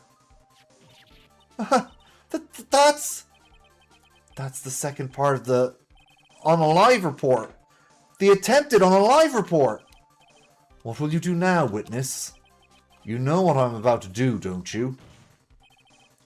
I now reveal to the court the true nature of the pitiful woman known as Adrian Andrews. That is really harsh, calling her pitiful. The secret of her dependent nature. Having other people know about it scares her more than anything else in the world. Please, please stop, I beg you. If people find out, I'll... If you're going to say you would choose oblivion, that is of no concern to me. Jesus, Edgeworth! Edgeworth, how can you be so cold? However, before you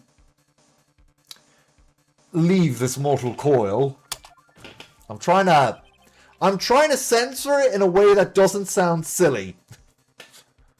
I will pull the truth from your still breathing lips, no matter what I have to do. So will you tell the court yourself, or shall I? Either is fine with me.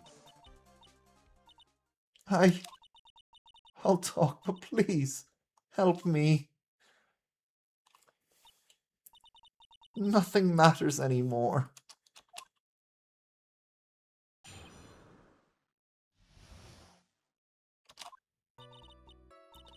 When I first saw him, I really thought he had fainted, honest.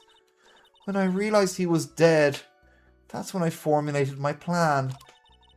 Once I made sure there was no one in the hallway, I made a dash back to Matt's room. And then I stabbed Juan's dead body with the knife and ripped off the button. Just when I finished and was returning to Matt's room, I had a bit of an inconvenience. And that's why I ended up using the nickel samurai costume. Yeah. Seriously, you just want to protect her. Stab the body with the knife? But why would you do that? Isn't it obvious? To pin the blame on a certain person. A certain cowardly man. What do you mean by all of this? It might take this court a little while to understand, but this is the truth. The real killer is Matt. That scumbag of a man. I'll never forgive him. He's trying to escape his guilt again, just like last time. Last time? So Miss Andrews stabbed the victim Juan Corrida in the chest with a knife.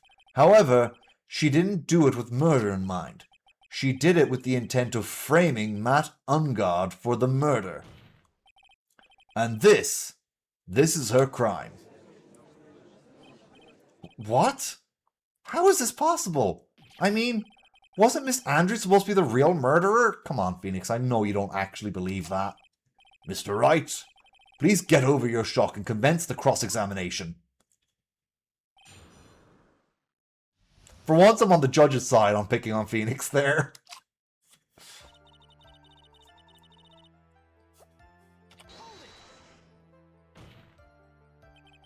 But you could tell from the state of the room that is, and there must have been a fight. Are you telling me are you telling the truth when you say that you did not know he was dead? He had a scarf tied around his neck. that scarf was part of the Jammin' Ninja's costume, so I didn't think anything about it was strange.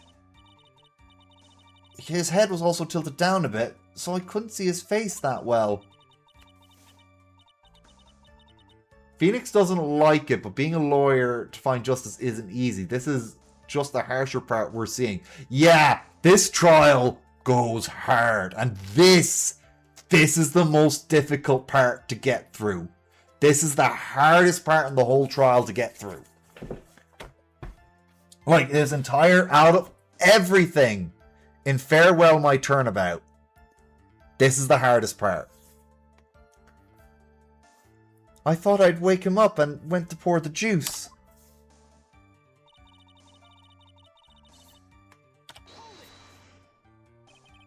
What is this plan you had? I knew right away the murderer was Matt. I knew because Juan, he was going to expose Matt's weak point to the world. So Matt did this to stop Juan and silence him for good. That's when I thought I should forge some evidence and pin this crime on Matt. So the forged pieces of evidence were the knife and the button. The first thing that came to mind was to plant the knife.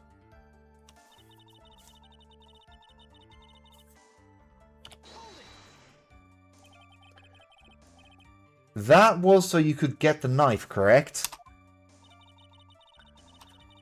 The knife Matt used at dinner had fingerprints all over it. I thought if I used that, then the police would certainly turn their eyes towards him.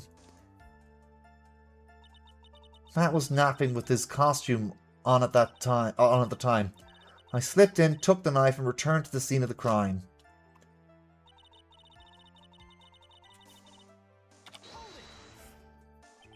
So you were the one to stab the victim with that knife. It gives me goosebumps to think about it now. What a horrible thing I did. But, well, she did something, yeah, technically, she even admits herself it was something terrible she did. But we have to remember, this is a broken woman trying to avenge the woman she loved who committed suicide because of the toxic rivalry between Juan and Matt.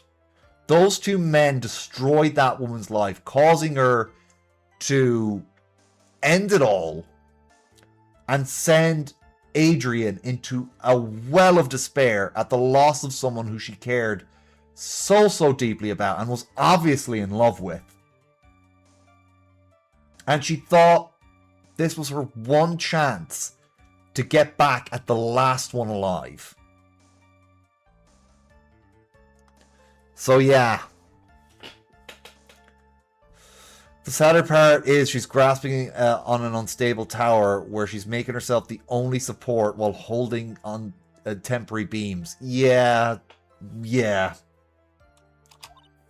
Then when I stabbed Juan's dead body, I suddenly realized something. If I used the button somehow, I could make Matt look even more suspect.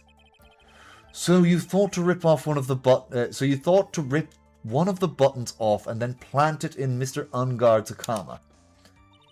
Yes, that's what I planned to do. But things never go that smoothly, do they?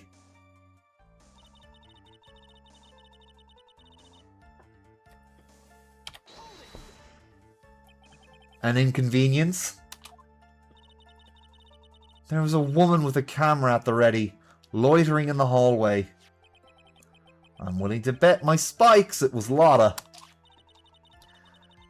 There was also a woman with a ray gun, ready pacing back and forth. That's Miss Oldbag for you. I had already been caught and made into a big scoop for a certain weekly tabloid once, so I couldn't very well go out looking like myself and get caught again.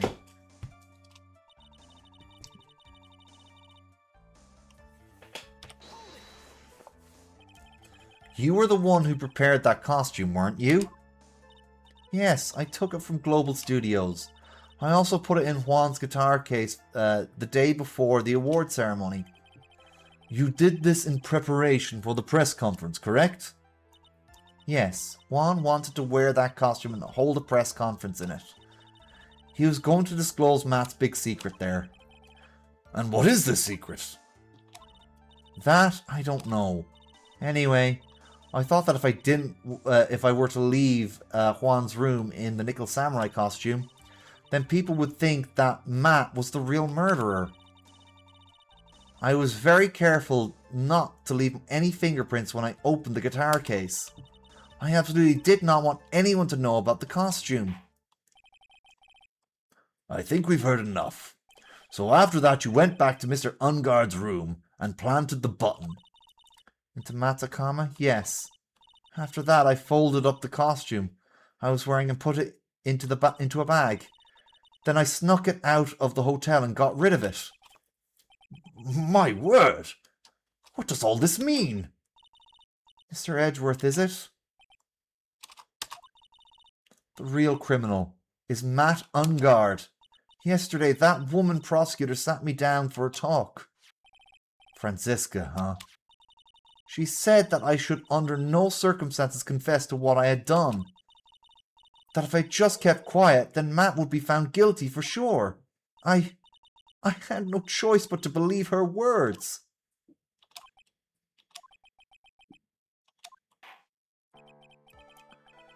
What this witness has done is clearly unlawful. However, as long as her testimony stands, we can be certain she is not the real killer. Wait, Your Honor. The defense still... Oh, right. It's pointless. At this point in time, it is not possible to indict Miss Andrews on anything. Yes, exactly. There isn't a single piece of evidence that points to her as the murderer. Yeah. The cross-examination of this witness is over, and so is today's trial. You couldn't establish that the witness was the culprit. Please let it go, Mr. Wright. But... Mr. Edgeworth, please place Miss Andrews under arrest for further questioning. Understood, Your Honor. The prosecution will arrange for her detention immediately. That is all. Court is adjourned for today.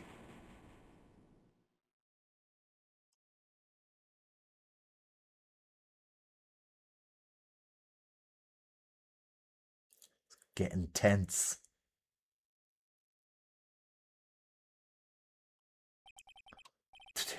Today's trial, it's over. And I didn't win an acquittal. Witness, would you mind if I asked you something? Edgeworth? What is it? Before you leave the court today, I wondered if I might look at one thing. That card in your hand. It's had my interest for quite some time now. What exactly is it? Oh, this? Mr. Wright also asked about this. Although I didn't remember at the time you asked me about it, Mr. Wright. I remember just now. I found this in the room on that day. The room? That day? Yes. I found this card when I discovered Juan's body. It was lying there, right next to him. You found that card next to the victim's body. I suppose I must have unconsciously slipped it into my pocket. But it's not as if this card has any relevance to Juan's murder, right? It has everything to do with his murder. Yeah, I guess not, but it's still a strange card if you ask me. No, Phoenix. Phoenix! Phoenix! It's a calling card. But as far as a clue to this case, I don't see why, dude. Witness! That card! Give it to me! Hurry! Edgeworth? Do you have any idea what you have stupidly yet inadvertently done? This! I cannot believe you hid this from me all this time. I didn't mean to. What is this all about? I've never seen Edgeworth so emotional before.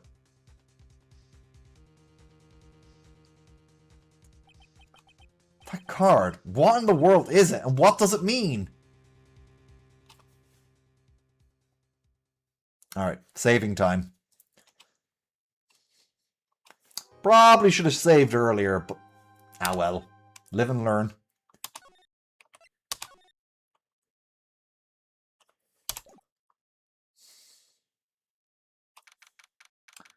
(22nd of March, 5:24 PM, right in Cole Law offices. Hold on. Love, are you still there? Mm-hmm. Yeah. Pearl is back, and you said I can't read her, so... yeah, you're gonna need to read. You're gonna need to read Pearl. God damn it. Yeah. Hey, I read for Mia the entire time. It's. I know. Don't worry. Don't worry. Hey, do you want me to read it? Because you said you remember last time when I read it. You're not sharing anyways. Oh, I'm not. Oh, sorry. I should. I'll fix that now.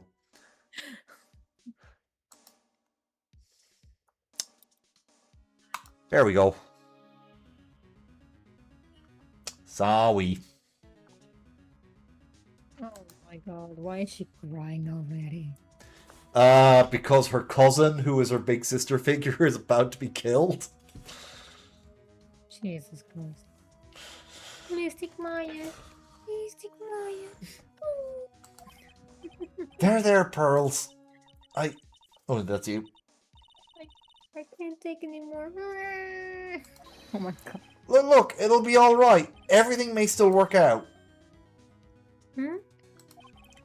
The condition was that we had to get a not guilty verdict. And so far, the kidnapper has kept his word and hasn't hurt Maya.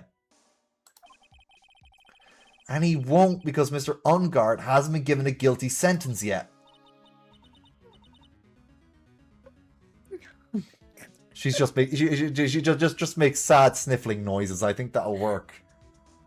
Like a little kid crying up their tears after being cheered up a little bit, you know? Yeah.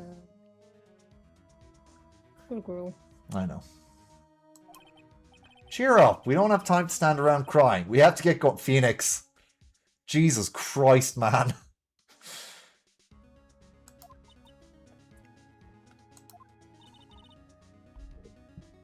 Yeah, you're right.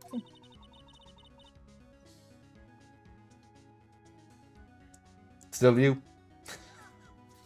Mystic Maya is in so much more pain than I am. There you go. Yes, that's right. So... hey, you guys! Glad I caught you, pal!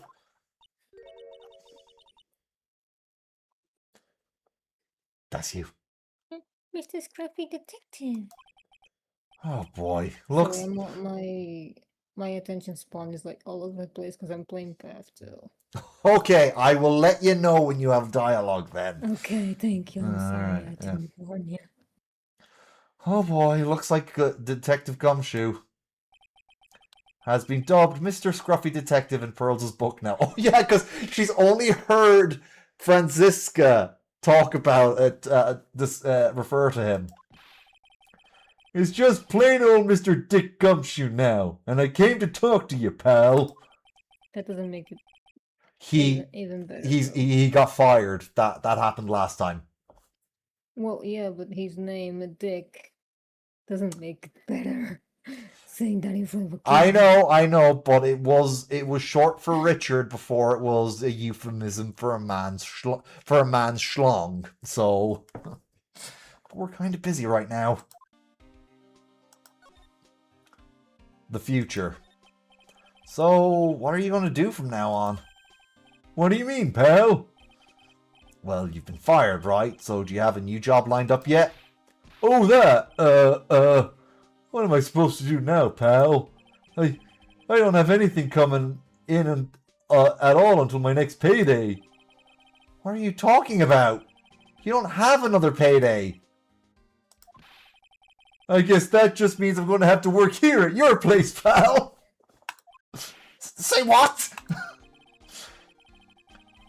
You'll be searching for things that will prove Mr. Ungard's innocent all day, right? Well, yeah. So yeah, I'm gonna help you, pal. I've got lots of experience in investigating and watching over people's places. And I'm great at making really simple meals, pal. I'll take care of it all. That's you, love. Come on, Mr. Nick. Let's let Mr. Sparky Detective take care of things. Okay. By the way, what's your best dish? Instant noodles, pal. Same. Oh, God. Spaghetti. No No. spaghetti. Why am I surrounded by people who can only eat cheap, unhealthy foods? Hey, instant noodles is not unhealthy. Fuck you, Phoenix, man. It's not it's not unhealthy, but it's not the most nutritious thing either. So It's a half-half. It's a 50-50.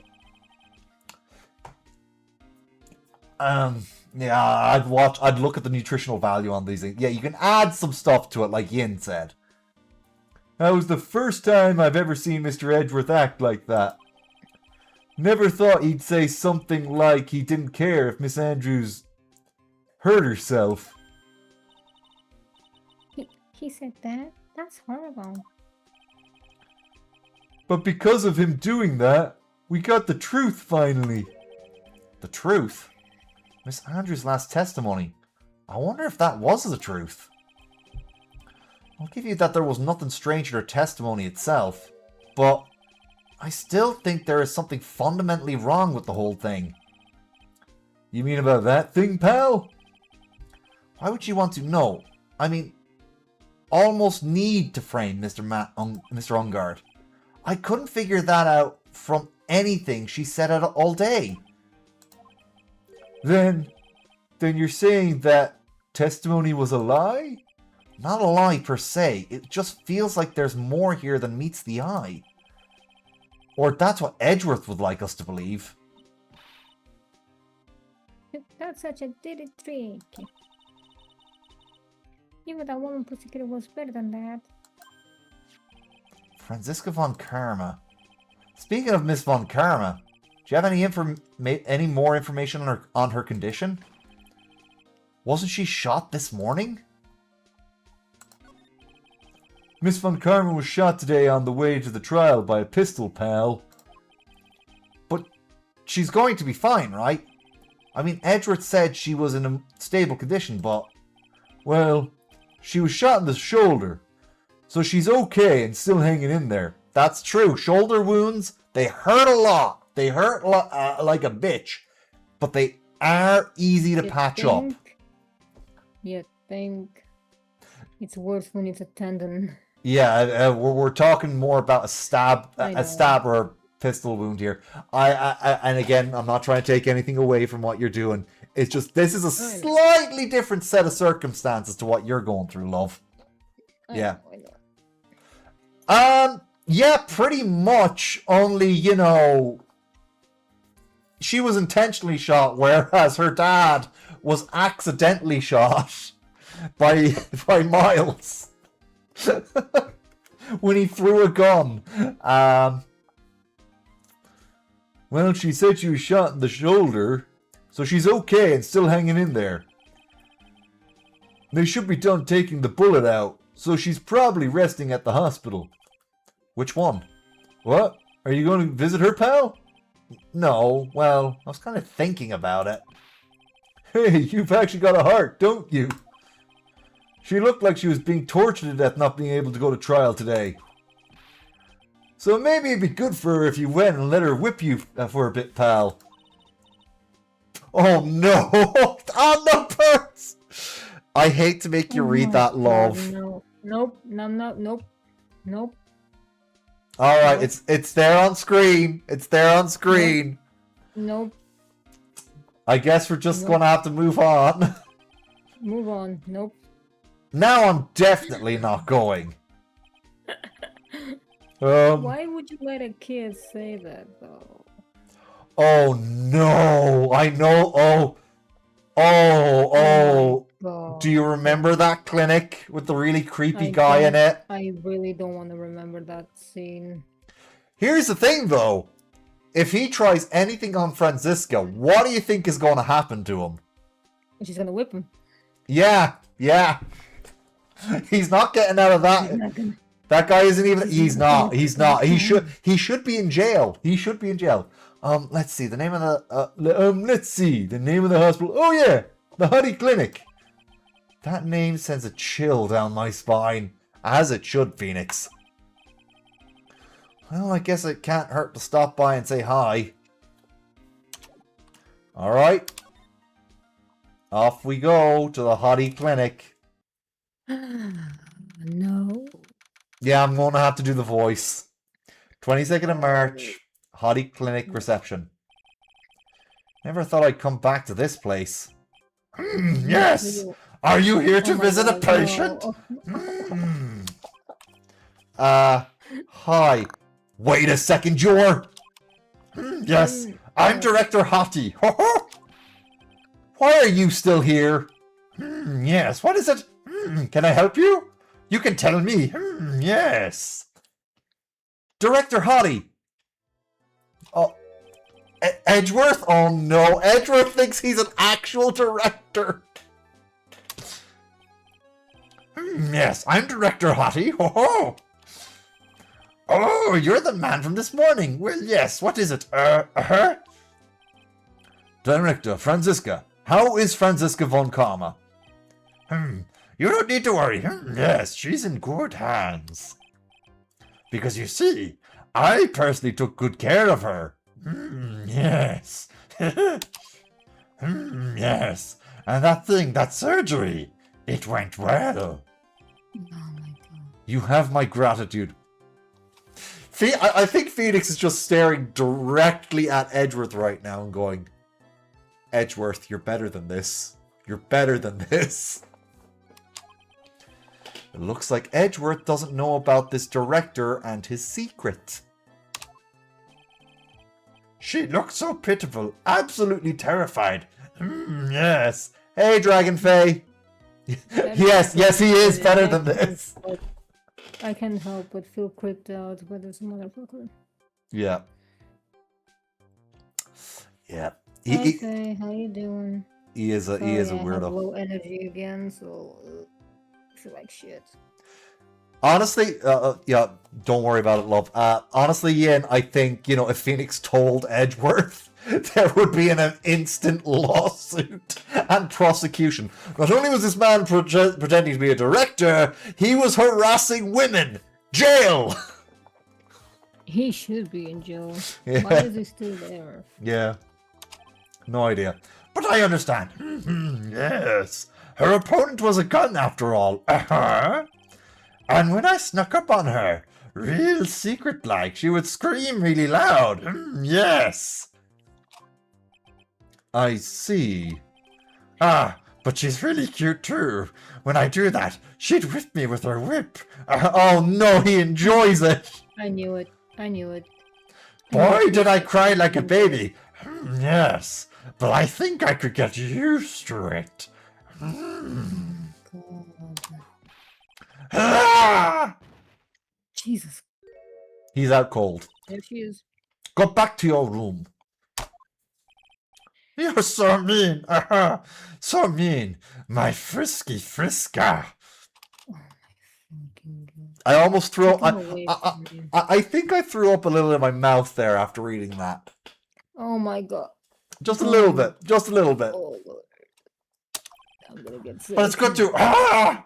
Okay. Yes, it's time for my IV drops. Yes. We need the real director. And what are those tulips doing in your hands, Mr. Phoenix Wright? I knew I shouldn't have come here. I was shot in front of the courthouse in my right shoulder. But it's no big deal. This sort of thing happens all the time. I even had full intentions of running the trial this morning. That's you. But that would have been too much for you. There's no need to act tough in front of us, you know. Regardless, She I was. was dragged here by that man over there. He was so unyielding. One has to wonder if he was simply interested in stealing my case. It was the only logical course of action, given the bullet was still lodged in your shoulder. But by taking over the case, I found myself having to clean up after you and that irresponsible deal you made. Oh shit. Here comes the sibling bickering. Oh, their siblings even worse. Not biologically. So the guy who murdered Miles's dad adopted Miles, and this is that murderer slash adopter's daughter. Yeah, remember Manfred von Karma? That's his biological daughter, and Miles was technically his adopted son. He did raise him after killing his actual dad. I think I know what deal he's referring to.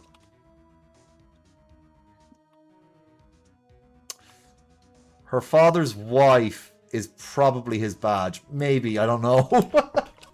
The deal. Miss Von Karma, you made a deal with Miss Andrews yesterday, didn't you? I don't know what you mean.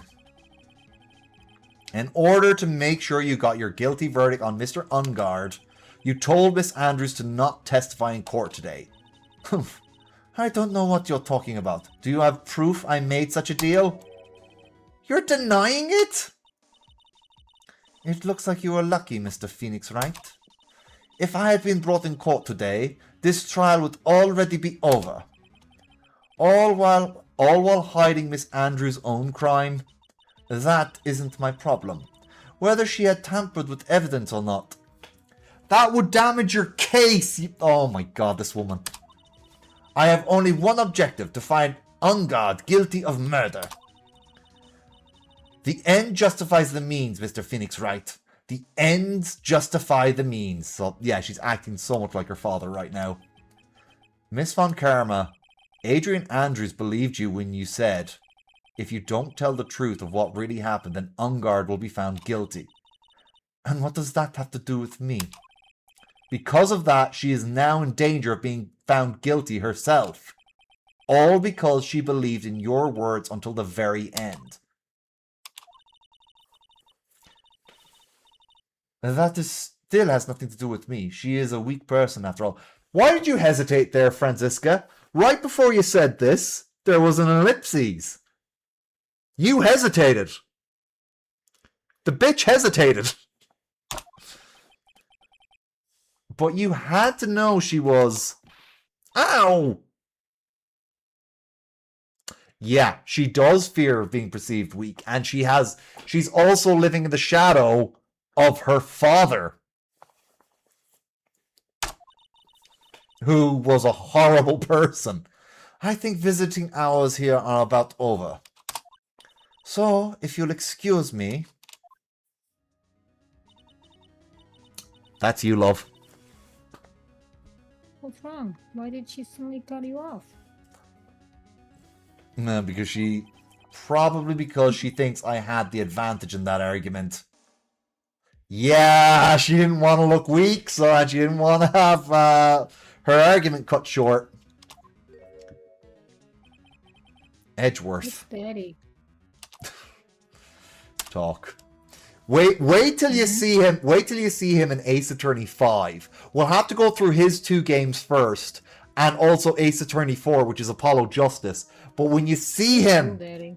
yeah, no. Wait till you see it. No, I'm not saying he gets less daddy. I'm saying he achieves daddy in Ace Attorney 5. You are going to flip. But we have... Is he in the anime too? Of course he's in the anime. They're adapting the first 3 games. He's in all 3 of the first games.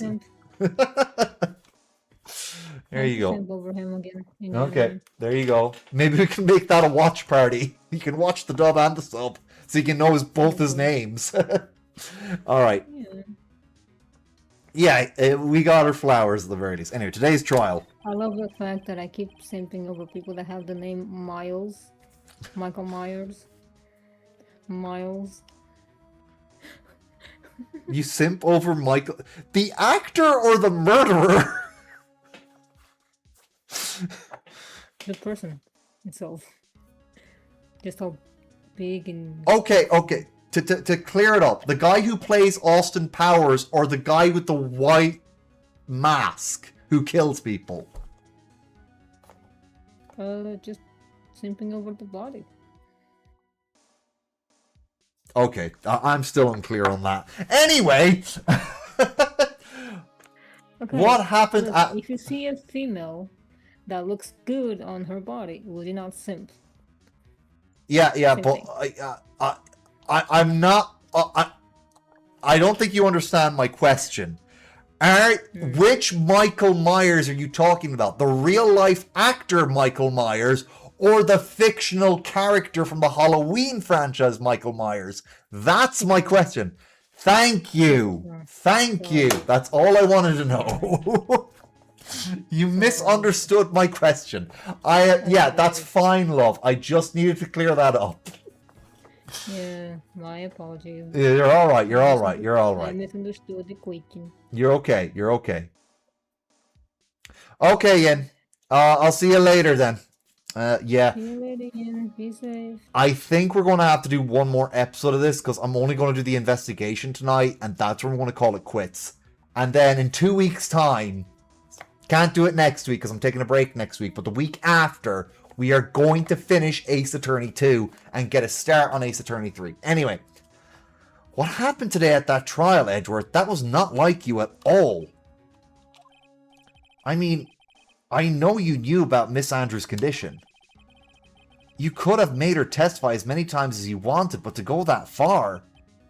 But she wouldn't testify about that until I had said something. Listen, right.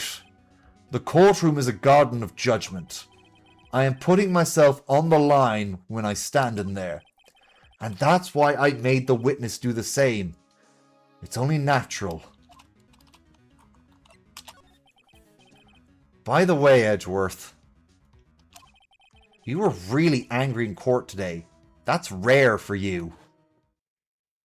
That expression. It's like, I know it's a serious face, but usually when he makes a face like that, it's for silly reasons. So it's just like, it takes away from the drama. Witness, that card. Give it to me. Hurry. Do you have any idea what you have stupidly yet inadvertently done? This... I can't believe you hid this from me all this time.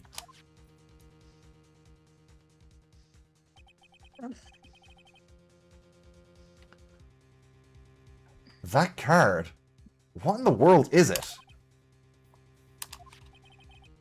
You mean this? Listen, right. This is top secret information. You absolutely cannot leak this. A special investigations team has existed for a number of years now, but few know of it. I understand. Their task is to find the owner of this card. A man called Shelley D. Killer. And just as his name states, he is a killer. An assassin. The best at that. Oh shit, Yin's gonna be so mad that she missed that. That they missed that part. Sorry. An assassin? Picture card added to the court record. So who is this Shelley D. Killer? D. Killer is the name of the long-standing line of assassins. That's you, love? Long-standing? The name first appeared about 100 years ago, I hear. Shelley is the professional name of the third heir to the Killer name. Did they actually bring the child to this hospital? Jesus I mean, the problem is, she's got no one else to look after her right now. The only one Phoenix... To the hospital without crib is the best option. 100%. I think the good news is he's at least not interested in little girls. Hopefully he... Yeah, I mean, he's still a problematic creep, don't get me wrong. But, yeah, I don't think he's that much of a creep. Still a very problematic person who deserves jail and to be punished. Like, he's not much better than that level, but just barely better than that level. Anyway. So because his professional name is Shelly, he leaves cards with a shell on them. He has a habit of making sure to leave a card by the body of his victims. That's you? Why would you do something like that? We think it's part of his duty to his clients. His duty? If he leads a card, then his clients can be assured it was he who killed the victim. It also serves as an insurance card, any charges being pushed onto his clients. I see. The killer values a trust between his client and himself above all else. It seems that this is one honorable assassin with a moral conscience. I mean, to a degree. To a degree. I guess even honorable assassins can exist. Again, to a degree. I don't necessarily agree with that. He's still murdering people for money, you know? So you think this assassin... You think he's the one that did the killing in this case? It would appear that way. The discovery of the card basically confirms it, wouldn't you agree? Shelly the killer, huh? I noticed something at the trial today. You were behaving in a very strange manner. Is something the matter? Oh, he's concerned about his boyfriend.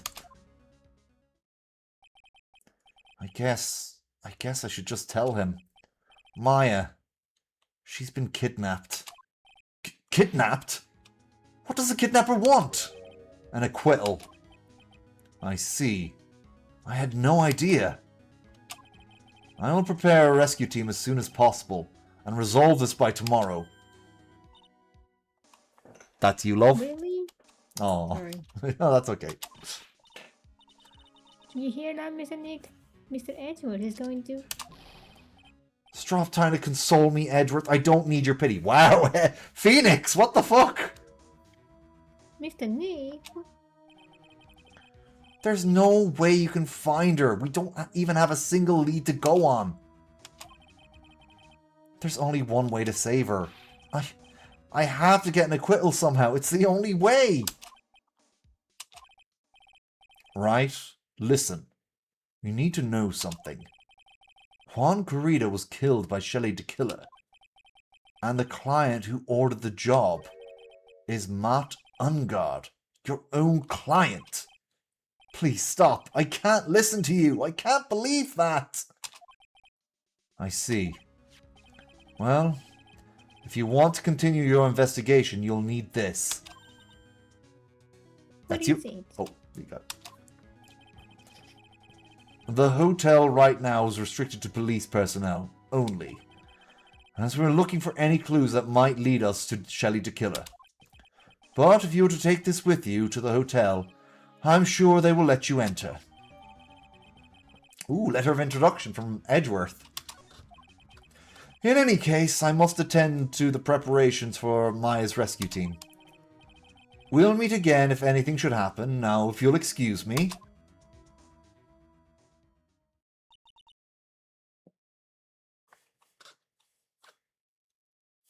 Hey, love. Mr. Nick? Sorry. No, you're good, you're good, good.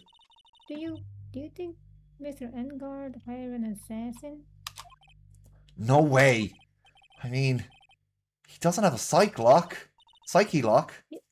Yeah, I guess not. Maya, please. All I ask is you make it home, safe and sound. Date unknown. Time unknown. Location unknown.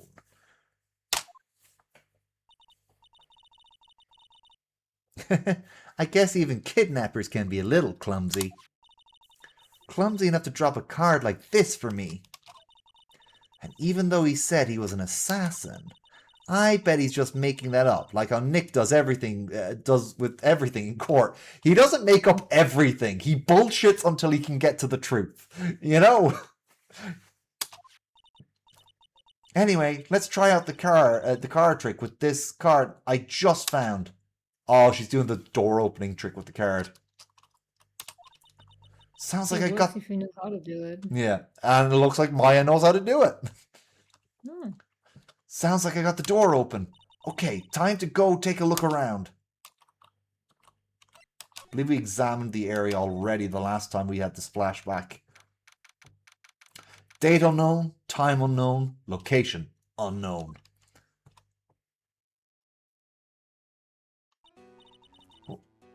What is this place? I've got a feeling I'm not in the hotel anymore. Are those videos over there? Well, I'll worry about that later. For now, I should be looking for clues. That way, I can show them to Sis and maybe get out of here. Alright. That's weird. What's a figurine doing on a sofa like this? In a place like this? I think that it's a bear. Aw, how cute. But it's got a lot of cuts and slits on it. It's a puzzle. I wonder if it's some kind of puzzle. Yeah, I remembered correctly. It's a puzzle. He's smart. Yeah. I did this years ago, so I do remember that much. It's so dark in here that I can barely see, but these kind of feel like videotapes. All of them. Just what kind of room is this? Like, not DVDs? Videotapes? Strange. Oh, that's a picture of Celeste in PAX. There's a framed picture sitting on this coffee table. It's a picture of a woman. She's kind of pretty. Hey, looks like something's written on here. Let's see. I think it says, "With love, Celeste." I bet this could be a clue. 'Tis indeed. Oh, hey, it's a computer. I've never really used one before. I have no idea where the power switch on this thing is. Drat, there goes my only plan to somehow get out of here. An indoor satellite dish is very interesting. What is this thing? An antenna, I guess? And this is a VCR? There sure are a lot of electronic gadgets here. What is an antenna doing here? Big TV. Wow, I've never seen a TV this big before. Now, where's the power button? Maya! Focus! Phooey. It's busted. I would die a happy samurai fan if I ever got to see the Nickel Samurai on a TV like this. Ack! I can't believe I just made a joke about dying, all things considered. Right, let's see here now. Okay, the door. Locked, of course. It doesn't look like I can use the car to open this door. There's a little hole at the bottom of the door. If only I was a little skinnier, then maybe I could crawl through here. You're pretty skinny, Maya, but I guess your shoulders are a bit too wide. I don't know. Oh, this simply will not do. I cannot have you wandering around at will. Yeah! Jesus Christ, that scared the shit out of me. Sorry, yeah. She let out a scream. I had to act it out. Him. Oh, He's him. appearing out of nowhere. Oh yeah, I mean he is an assassin. A very creepy assassin. It seems that your Mr. Right is truly concerned about you. He is? For now, I would suggest you remain cooperative. If you cannot, there are ways in which I can help you. Ways, you mean? Dead men tell no tales. Is that how the saying goes, correct? Dead? I'm almost certain I told you in our first meeting. I am an assassin. No way! You're lying! I mean, an assassin? People are not always who they appear to be. Nick! Yeah, he is a creepy motherfucker. 7:04 p.m. 22nd of March. Hottie Clinic reception. That's you. Mr. Nick? My throat is dry. You're. That's why I always have 2 glasses of water and a cup of tea to start these things I'm off. not even talking, but my throat is dry. Yeah. It's a lot of reading. Oh, yes, Pearls. Got caught up in my thoughts about Maya's situation. Mr. Edgeworth has left, you know. I guess for now I have no choice but to believe in Mr. Ungard. But I think I should listen to his story one more time. Alright, let's get going too. Hey. Alright, move.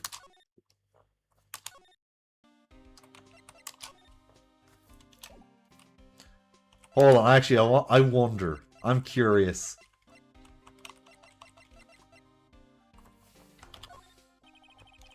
Nah, he's not going to say anything. That's a shame. I thought he would have said something about Edgeworth. Alright, let's go to the hotel lobby. Because Edgeworth gave us the letter. I know it said to go talk to Ungard, but I don't think we're ready there yet. 22nd of March, Gatewater Hotel lobby. Your turn, love. All right now, Mr. Nick. Let's go look for clues. We have to, for Mystic Maya's sake. You shall not pass! Miss Oldbag! Don't devalue my name and turn it into a gasp, you spiky-haired pettifogger! Because of you, I've been made to look like the bad guy again, although I did get a piece of gum from Edgy Boy, just as he promised. It's all your fault. Arrgh! Ah, it's so bad. Keep your hands off me! This helmet is airtight. No air gets in and no air gets out. She passed out while ranting, while wearing the damn helmet. Then why do you keep putting it on? Don't think you can get me to move with silly questions. You're going to have to defeat me if you want to get by. I'm not hearing this. I'm just going to give her the damn letter. Maybe if I show her this letter I got from Edgeworth. Miss Oldbag, if you would look at... What? You want me to look at this worthless piece of... Edgy poo! Oh, is that her perfume? Pheromone noir? I smell. Let's see here. Would you please allow this unsophisticated young person to conduct his investigation? Yours truly, Miles Edgeworth. Yours truly? That man's good at flattery. Fine, but only because Edgy Poo said so. You understand. A letter of introduction given to Miss Oldbag. I just thought of something I have to do. Remember, no messing around. You do anything bad and I won't let you off the hook. That's you again, love. Looks like you have a strong feelings for Mr. Edgeworth. That may be, but you know, nothing's going to come of it. That's so mean, Mr. Nick. Feelings are meant to be told and shared. Yeah, but I think Edgeworth's been told and shared enough, and he's made his feelings about it quite clear. She won't listen. Ow! Every time we talk about love, I always end up with a handprint on my face somehow. How does she reach? Because Phoenix isn't a short guy, and Pearl is a tiny... Does she jump to smack him? Probably. Wouldn't surprise me. Yeah. I know she's not little, but she's still only 8 years old in this game. And she's only 9 in the third one, so she's not much taller in that one. I think that it does come up a few times where she smacks someone. So anyway, let's continue our investigation. Okay. Why is she back? Ack!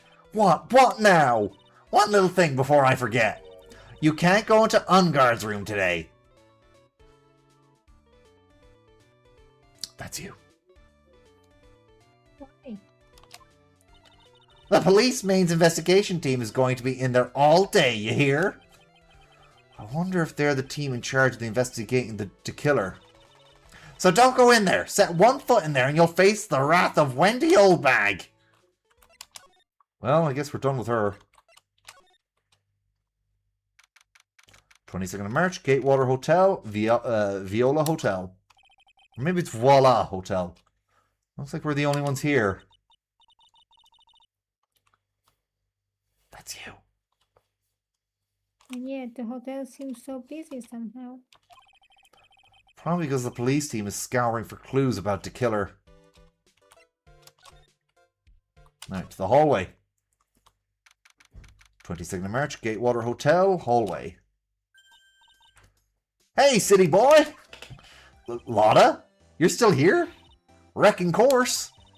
An investigation photographer eats or starves on her ability to snap up the scoop, yeah? And this hotel just has that aura of mystery. You know, like something's always about to happen. But, do you have a... Oh, that's you. Sorry, yeah, that's you. Sorry, go read that again because I interrupted. My bad. But you have a camera. Wreck given. Photographers gotta have cameras out the ear like a corn to be a real pro, you know? What does that even mean? So I'm hanging around here. Speaking of cameras and feeding the mouths, do you have mine, you bread thief? Why can't you drop that thief thing already? Alright, let's talk to her. Night of the murder. I want to ask you about the night of the murder. What? You really gonna shell out the bucks for info that I got? Lotta, you were loitering in this hallway the night of the murder, were you not? Well, kinda, but... Brace yourself, Phoenix. Here it comes.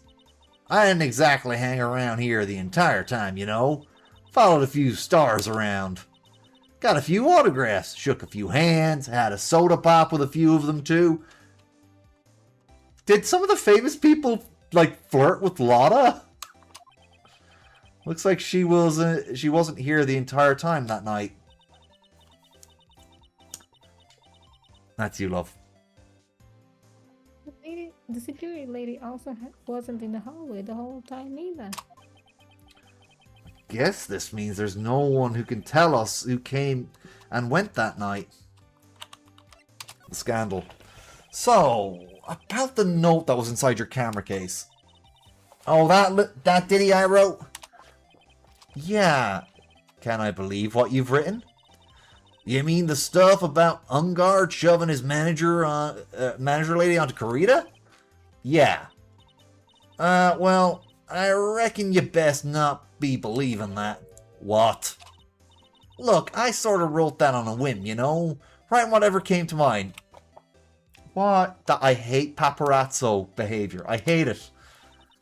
Whatever came to mind? Yeah. When you get down to... Oh, that was you! Shit! Sorry! That's fine. That's fine. Was it? I'll try not to read it again. Ah. Yeah, it's fine. But you expressly told me not to read it because you hated it. I never said I hated it. Really? I never said I hated it. Okay. You have no evidence of me saying I hate you, saying I hate when you do Pearl's voice. Okay, fair enough. Anyway, I'll let you do Pearl's voice anyway. In future, I gotta be careful. Yeah, when you get down to it, it's just a lot of random bull-dooders. Bull-dooders? Hey, what's with you? Why are you staring at me like my grandpa used to? Oh my god. Jesus. Hey, why do you look like you suddenly got older too? Or am I just shrinking here?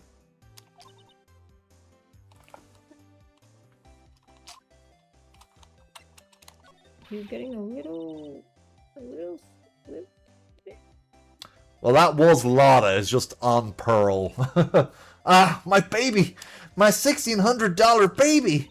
What's with that red-coated prosecutor anyhow? That guy told me it was evidence and refused to give it back to me. Well, that's kind of how it is. Hey, you're that redcoat's friend, ain't you? So put in a few good words for me and get me back my camera. You want me to do what? Listen, nag the guy real good for about 5 hours and I guarantee he'll give it back.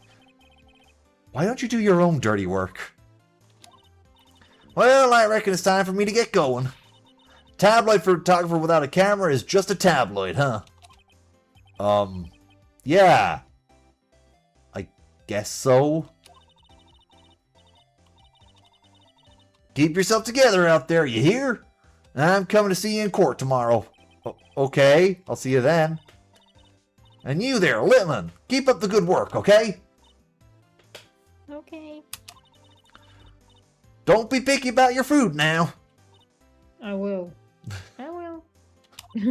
And make sure you do all your homework, you hear?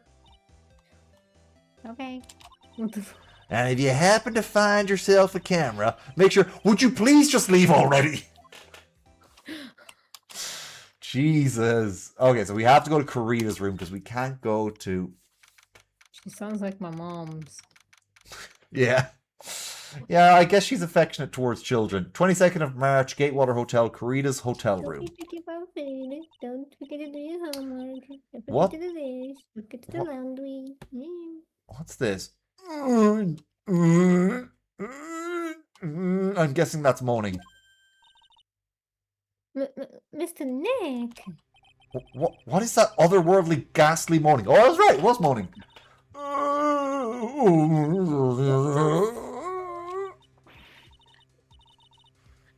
I hate evil ghosts. I don't think it's a ghost. Maybe it's a demon. Excuse me? Who are you calling a demon, bro? Why is she here? Oh my god. I swear to god. Zoinks! Oh I was a completely different character there. It's the alien. Yeah, I think it was down. It's a Scooby-Doo reference, if anything. I'm fucking love Yeah, I know. reference. Yeah. Who are you calling an alien? I guess she does kind of resemble a Scooby-Doo villain in this situation. Scooby-Dooby-Doo, where are you? Oh, it's just you, Miss Oldbag. What are you doing here? What's wrong with youngins today? I came down here... Yeah, I came down here to pay my respects to my poor Juan, and you're disturbing me. God damn it. Please talk to me about the night of the murder just one more time. I talked about it plenty at the trial. I was fooled, tricked, deceived by that fraud of a photographer and her note. She was loitering around here with an imbecilic look on her face. With that imbecile look on her face. Okay, got it. Pearls, don't listen to her. Now hold on a sec there, you little pipsqueak.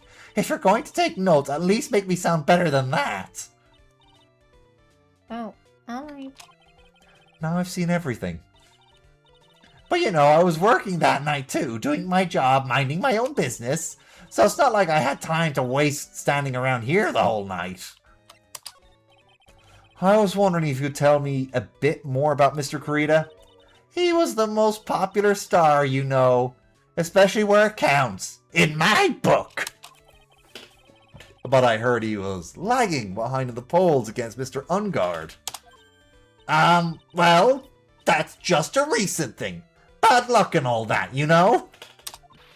But he was going to become an even bigger star than he used to be. Just look at this mountain of presents. It's a show of the mountain of feeling. It's a show of the mountain of feelings all his fans had for him. Yeah, the mountain is pretty big and certainly nothing to shake a stick at. Mr. Nick, What is it, Pearls? the presents. They're all bears, right? She's got a point. There isn't a single thing in here that isn't a bear. All of Mr. Kurita's presents from his fans seem to be bears. Oh, that's because you can't think of Juan without thinking about bears. Bears? Why bears? You don't know? When my dear Juan was training, he fought barehanded with a bear. He refused to give in and let the bear win, but after the fight, they became friends. Oh, what a heartwarming story. Look, it's just like in those young people's dramas. I can see those two tuckered out down by the river going, heh, you sure can fight. You too, bub, you too. Which one is the bear? Did all that really happen? In his biography, bub. What a load of crock. So ever since then, fans have been giving him bears as presents. Yeah, nice. Bears.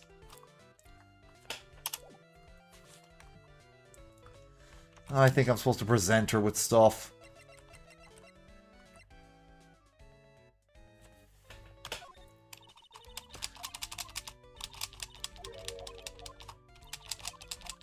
Alright, I'm not reading anything that's just...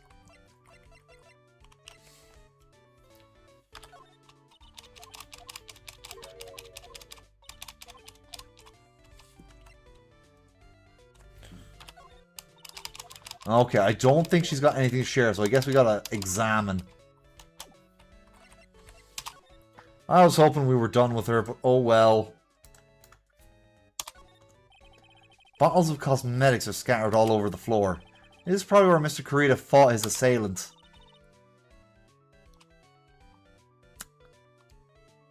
That's you, love.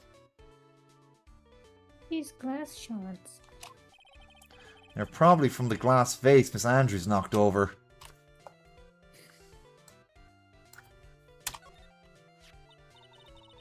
So, the Nico Samurai costume wasn't here? Yeah. I can't believe Mr. Kurita went so far just to say bad things about Mr. Engard. Well, it was a press conference, so he had to go in costume. But weren't Mr. Engard and Kurita friends? They weren't friends. They couldn't be friends because they were rivals. A rival is someone who is a strong enemy. Pearls is really fired up over this, and I don't have an answer for her. Ah, that's because of your feelings for Edgeworth. Got it. Got it. Alright. There's a beautiful wine glass, and there's tomato juice in it. Ew. Ew. That- Ew, tomato juice. I don't really like it much. I see you and Pearls share your opinion on tomato juice. The real you came out there, and then you had to switch to Pearl. Yeah, I like tomato raw or seasoned, but tomato juice, no thank you. I like tomato. I like it. I like tomato raw, fried, in a sandwich. Tomato ketchup for chips, like those things. Sometimes tomato soup as well. Tomato soup's not bad. Not the cheap stuff from a can. Actually, properly made tomato soup. There's a bottle of it on the table over there. That's probably where this came from. Alright, so that didn't lead us much.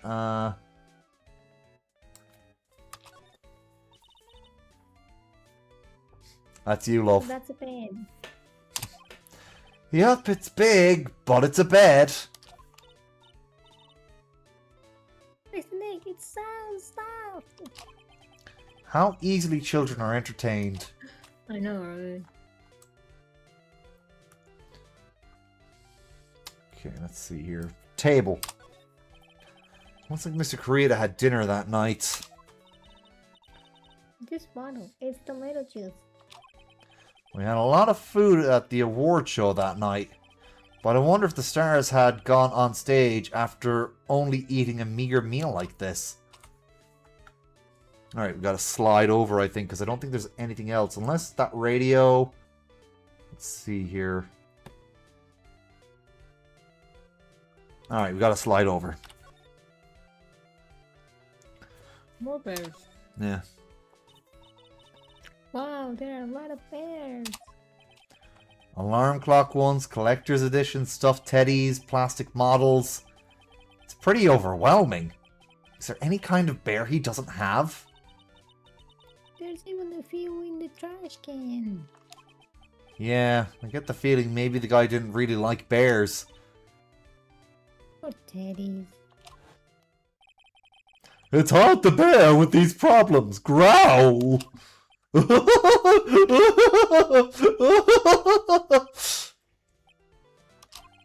don't think I want to bear with the trauma the last case caused me. Oh my god. Yeah. What's wrong with the Nick? I don't think you can go into it. Alright. There are all sorts of things in this refrigerator. The carrot juice bottle and the tomato juice bottle are both empty.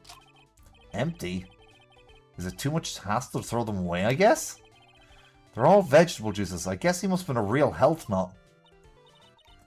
Oh, there's a beet, some ketchup, and a bottle of strawberry jam too. Maybe red was his favorite color. But carrot juice is orange!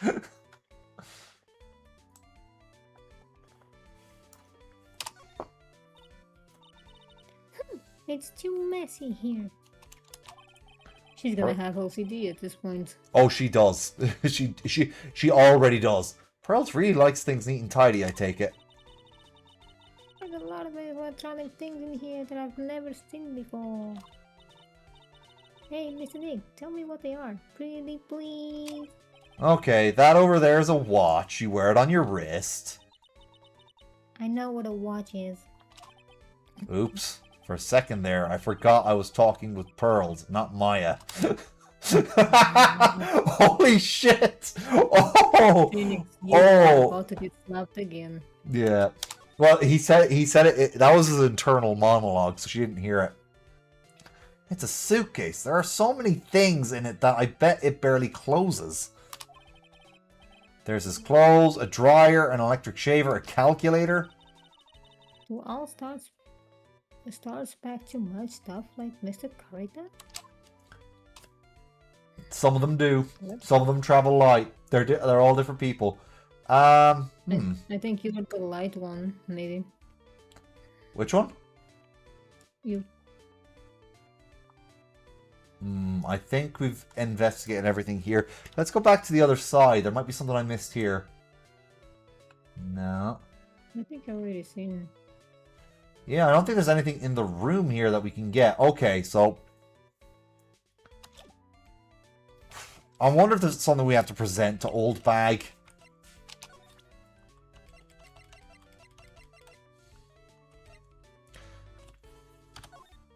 No, not that.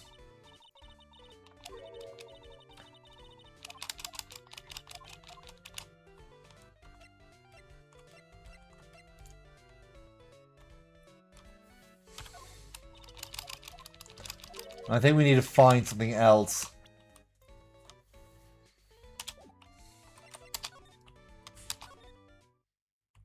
Let's examine this area. To Mr. Ungard from Global Studio Staff. It'd be nice if lawyers got flowers too. Something like, to Mr. Wright, from all your grateful clients. Compared to the flowers on the other side of the hall, these are much more gorgeous. Let's see. Record companies, fan clubs, company workers, family. Carrying all these flowers home would be hard, I think. Oh, wait a minute. That bear. I can understand flowers in front of the dressing rooms. But what are stuffed bears doing here? Could it be that there's an action star with a soft spot for teddy bears? Nah, can't be. Okay, that was something I missed last time. The doors. piece of paper taped to the door that says Juan Corrida's room. I wonder what exactly happened in the room behind this door. Even now, no one really has any idea. There's a piece of paper taped to the door that says Matt Ungard's room. That's you, love. You already told us about this, didn't she? That we can't go in this room tonight. I wonder if an investigation briefing is going on right now inside. Without Detective Gumshoe.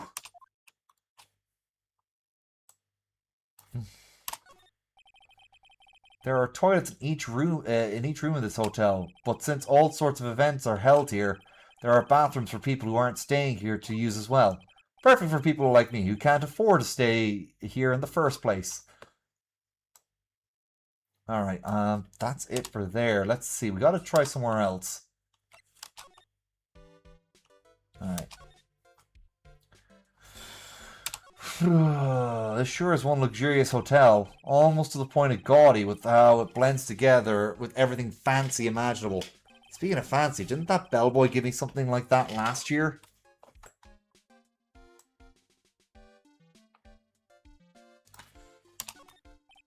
They haven't cleaned up all the food yet. There's a sad feeling hanging in the air now that the party is over.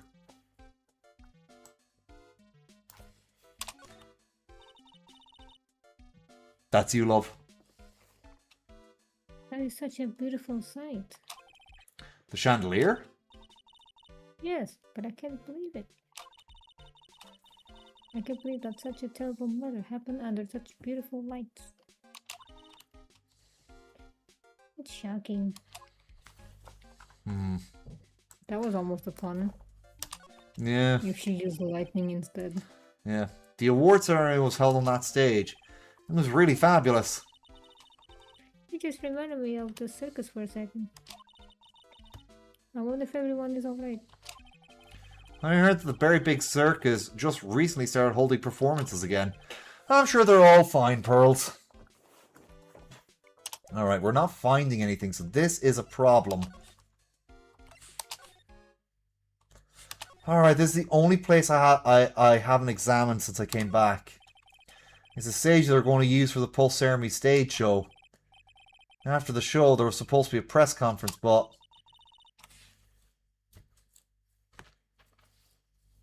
That's you. But the press conference... It was really the victim... I'm sorry. Yeah, you're good.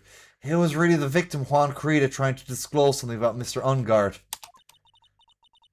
But they're both heroes. Why would they do something so heroic? They may look like heroes on the outside, but on the inside, they're only human. Oh god, Pearl looks so defeated when he said that.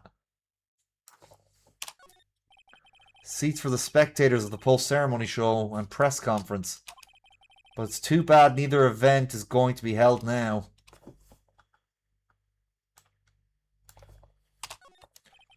These cameras must belong to the press that came to cover the conference.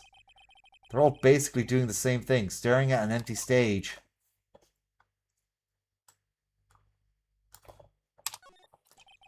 A lobby with a grand staircase always feels enormous. But right now, the only thing filling this enormous room is anxiety about the murder. I really hope nothing else bad happens here. As far as I'm aware, they never go back to the Gatewater Hotel. This is only it only has 2 cases in the entire original trilogy. But there are 2 games. There's technically 4 games I haven't played, but 2 of them in the timeline where the Gatewater Hotel exists, they haven't happened yet. Okay, so I guess I'll go to the Criminal Affairs Department. 22nd of March, Police Station, Criminal Affairs Department. That's you, love. Wow, everyone looks really busy with something or another. They're probably strengthening the evidence for tomorrow's trial. Hey, hurry up with that, will ya? Pass that victims list around. You've got to be kidding me. There's over 100 people on here. Mr. Nick, is Mr. Engard really that big and bad of a criminal? Actually, Pearls, never mind. It sounds like they're working on a different case.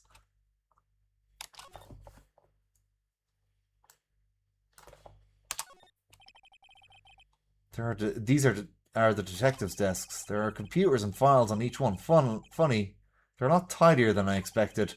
I guess detectives don't spend a lot of time at their desks. Ouch.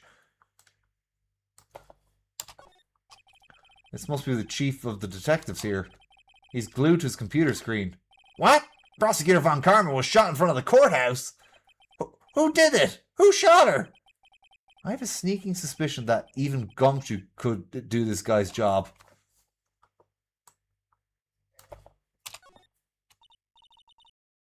That's you. Oh, it's kind of cute. Still you?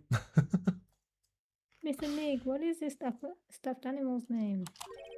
That's the Blue Badger. It was my idea. I made it. It's the precinct's mascot, you know. Oh, wow. I'll get him assigned mascot of the police station if it's the last thing I do. I hope you succeed in your mission, sir. Right. Or not. Poster of a female police officer. Wait, no. That's the latest Babes in Uniform calendar. My bad. Babes in you. Yeah, I get the feeling that there aren't many women in the criminal affairs department if that calendar is up. That must be one of the detectives. He's mumbling about something to himself. Very well, now why do you want to work for our company? Oh my god, he's applying for a different job. Well, that would have to be because I feel like I would help this company grow. Oh, He must be doing image training for corporate interviews. Alright, detention center. 22nd of March, detention center, visitor's room. I'm sorry, but visiting hours are over for today. That's all. Right.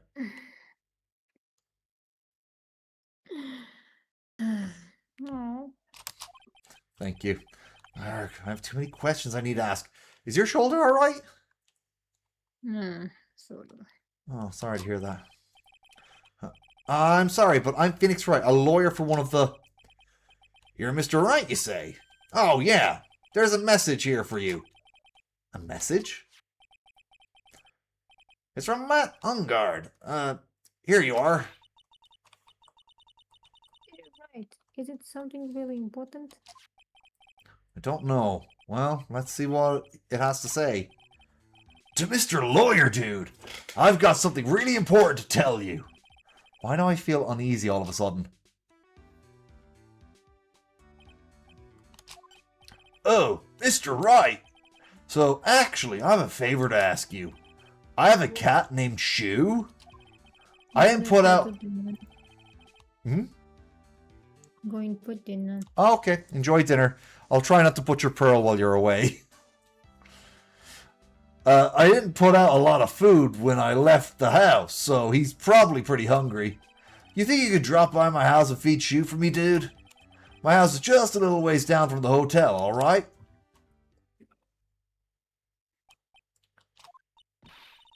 This is terrible. Let's hurry. We have to feed his cat. I'm sure poor Shoe's stomach is growling by now. Yeah, I guess. Client's request is a request. Guess I should go check up on his cat.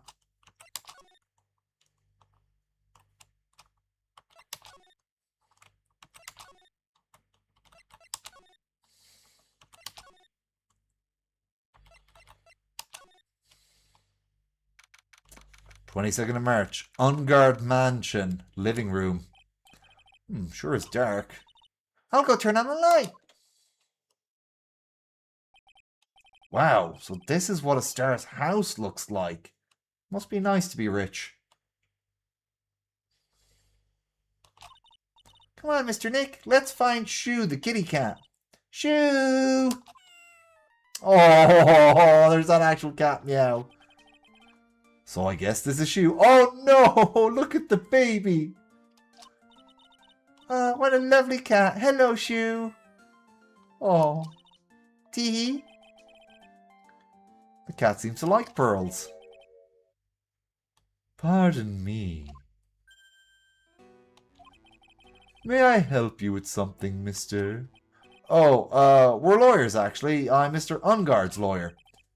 The Masters? Then you must be Mr. Wright. Yes. It's a pleasure to meet your wonderful self. I am the family butler, John Doe. Nice to meet you.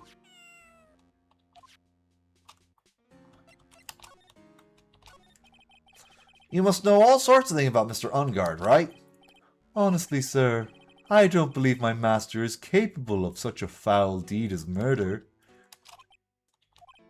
And, anything else? No, nothing especially. It is not appropriate for a lowly servant to speak of the master or his affairs. How typically butler-like, as it were. Mr. Doe, how long have you served this residence? Well, sir, I would have to say maybe about 1 year. And, anything else? No, not especially. It's not appropriate for a lowly servant to speak of himself and his affairs. You know, I would have thought Mr. Ungard the kind to have a maid over a butler. That's a very cute cat you've got there. It is my duty to take care of them. The master rather fancies Shoo. And, anything else? No, not especially. It's not appropriate for a lowly servant to speak of the family cat. Well then, I guess I don't need this piece of scrap paper anymore. That's now crumpled into a ball and thrown away. Well, I'm afraid I must take my leave of you now. Oh, we should probably get going ourselves. So young and yet so already accomplished, a master of law. But there's also a lot to be proud of in being a butler in charge of the house and all. Thank you for the compliment, sir. People are not always who they appear to be. Now, if you'll excuse me. Oh. How did Phoenix not recognize him? He was the weird-looking bellboy. We might as well examine stuff here. Ooh. Gotta be careful. A giant bicycle is flying through the air. That bicycle, Pearls, is one where you don't have to pedal and it moves on its own. Really? Wow! But sorry to disappoint you, it can't fly. Oh, that's too bad.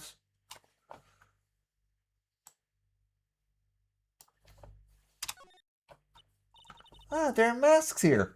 Yeah, it looks like the Steel Samurai, the Pink Princess. And it looks like a character who existed before the Steel Samurai. That's what I'm guessing here.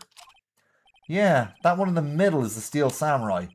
The ones next to that are the Pink Princess and the... Oh, that's the evil magistrate, the villain from the Steel Samurai. They fought many battles against the backdrop of Neo-Old Tokyo. You really know a lot about the Steel Samurai, Mr. Nick. I don't know whether to laugh or cry. I know more about that show than a kid. Don't know why you're so upset about that, Phoenix. Nothing to be ashamed of. There's a small door at the bottom of this bigger door, Mr. Nick. I bet it's for Mr. Ungard's cat to use. Oh, you mean Shoo? The door. It's locked tight. Well, I guess that's to keep nosy people like me from entering.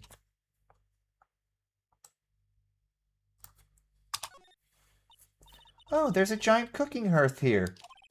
That's actually a fireplace. How are they different, Mr. Nick? You know, I've never really actually seen a hearth before, come to think of it.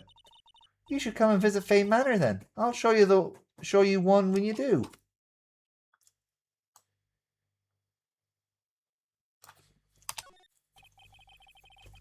It's very comfortable and spacious lounge set. I wonder if famous stars drop by and sit around and have a good time. In any case, I don't really belong here, do I? Arg, what is with being feeling inferior today?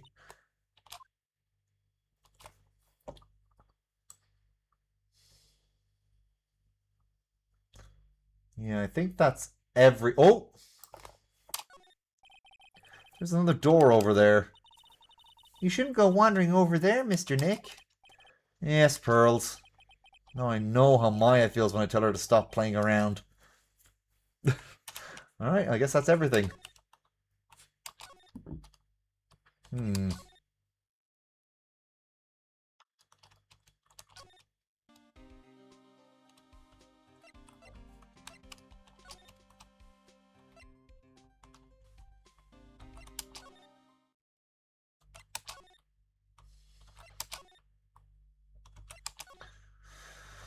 Alright, let's head back to the hotel lobby and try and figure out what we're supposed to do.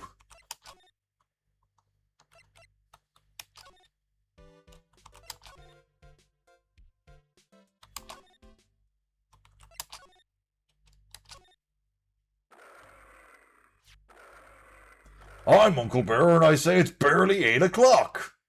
What is that infernal racket? It's one of those presents going off. Sounds like it's already 8 p.m. Way past your bedtime. Urgh. That startled me. I thought I was going to die for a second. 8 p.m.? That's the time when the award ceremony ended that night, remember? Time sure flies. Hard to believe it's been 2 days since that ceremony. The transceiver? Hello? Hello? This is not a phone. Maya, how is Maya? You haven't hurt her, have you? It seems you were not able to fill your end of the bargain, Mr. Attorney. I have heard the news. So it would seem my present did you no good. No, Mystic Maya! Mystic Maya! One more day, please. All I ask is for one more day. I'll get a not guilty verdict for sure this time, please. I suppose if I must. I need that acquittal more than anything else, after all. Please, please let Maya say something. I want to hear she's all right. All right. Then, a little...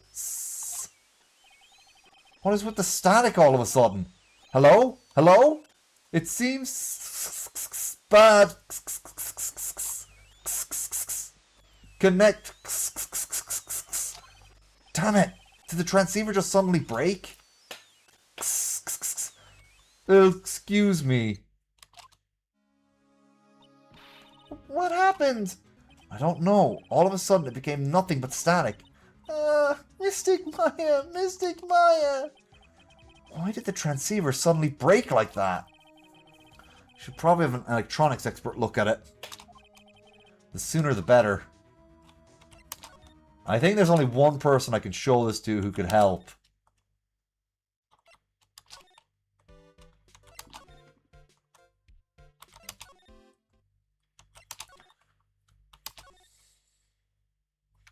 Yeah, 22nd March, right in Call offices. I think it's Gumshoe. Hey, welcome back, pal. I thought I'd make you a little something for dinner.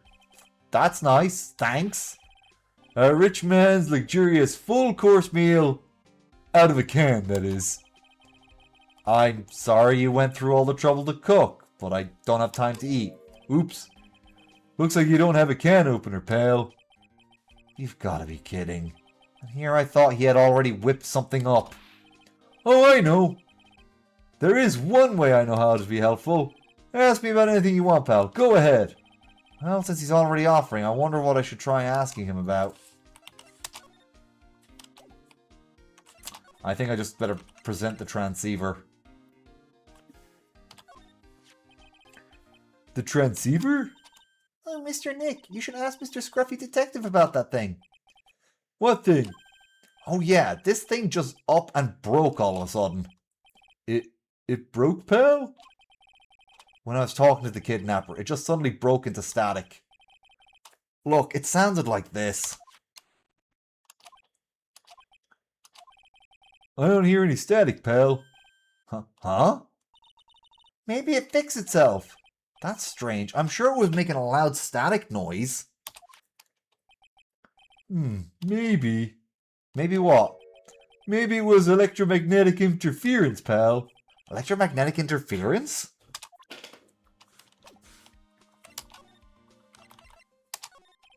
So what is this electromagnetic interference? It's something that happens when a radio wave gets mixed up with another signal, pal. Oh, when you put it that way. I don't understand what you're talking about. Like, for example, when a cell phone goes off next to a computer screen. The stuff on the screen goes kind of fuzzy and starts acting funny, right? Huh? Computer? It's like when you use a dryer next to the TV and the screen starts looking weird. Oh, yes, the TV does do that. Oh, so that's what you're talking about. She seems amazingly happy at being able to understand this. So the room you were in, that interference to the transceiver happened.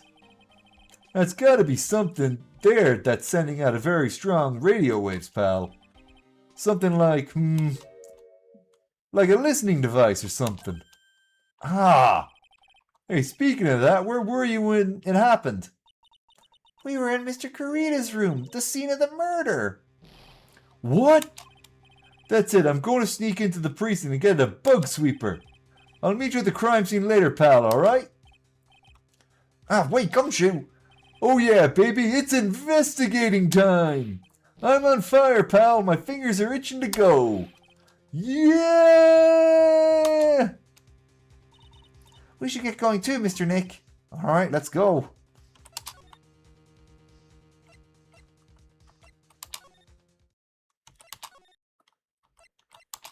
Shame we had to travel to all of these. It's the only way to get there. Alright. 22nd of March, Gatewater Hotel. Kurita's hotel room. Hey, you're finally here, pal. Sorry to keep you waiting. You have the, bug sweeper? Well, you see...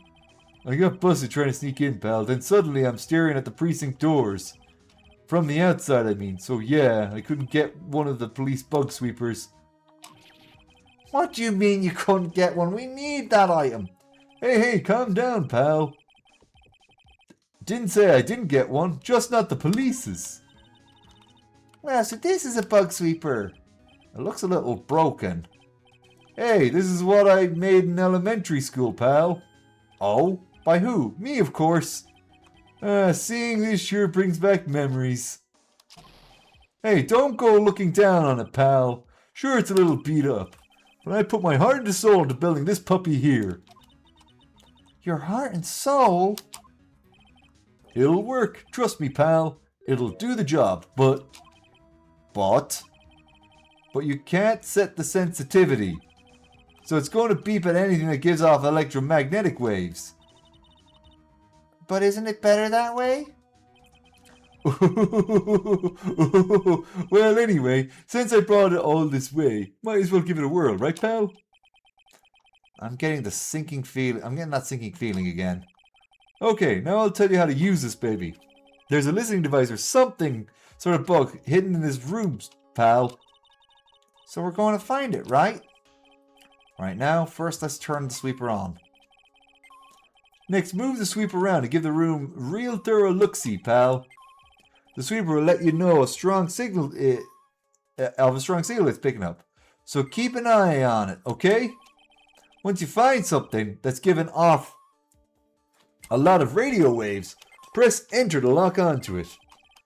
There's a lot of things here that's going to give off radio waves. So let's take a good look at anything and everything that seems suspicious, okay, pal? Alright, I'm going to go stand outside and keep an eye out. Give me a yell if you find the bug, got it, pal?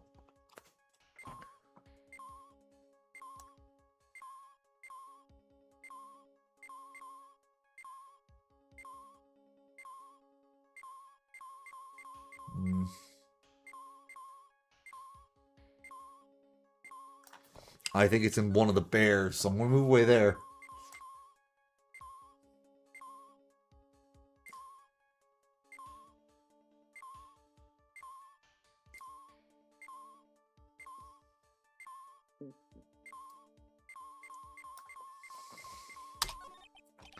Well, it certainly looks like an alarm clock. What's wrong? Why do you look troubled? It's just I can't imagine a listening device being inside this alarm clock.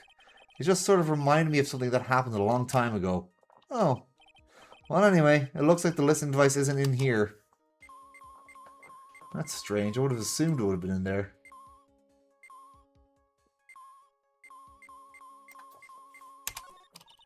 What's this? It sort of looks like a hot water pot, but... Oh, well, it's kind of like a hot water pot, I guess. But instead of hot water, coffee comes out. Really? This pot can do that? Is there a pot of that orange juice comes out of? I don't think there's anything like that, Pearl, sorry. I think there is. It's called an electronic juicer, Phoenix.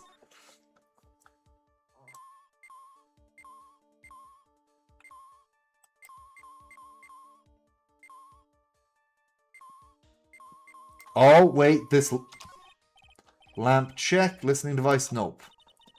There are a lot of lamps in this room, aren't there, Mr. Nick? Yeah, and they're all on. You shouldn't do that, Mr. Nick. Don't you know that's wasteful? Yeah, I'll be more conscious from now on, sorry. Okay, let's see here. That's another lamp.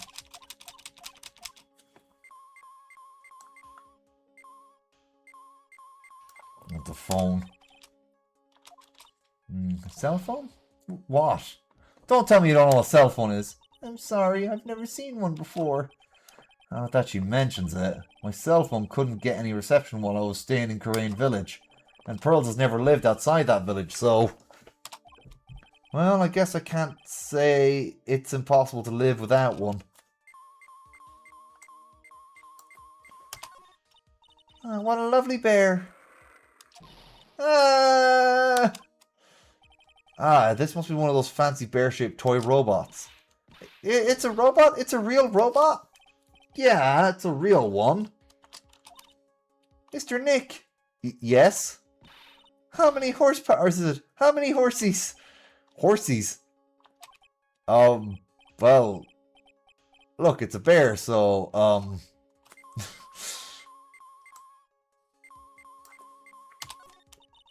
The radio's on and playing something. Oh, it's Kid Question Corner. Professor, why is the Earth round? Yes, why is it, Mr. Nick? Why don't you listen to the radio program a little more, Pearls?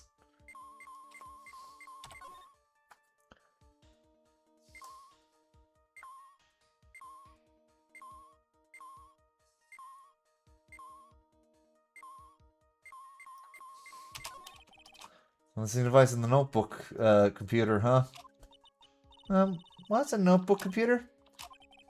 Do you know what a notebook is? Yes, it's a small book with paper you can write on, so? Well, that thing is like a notebook in a way. It's basically a small laptop. Mr. Nick, what's a laptop?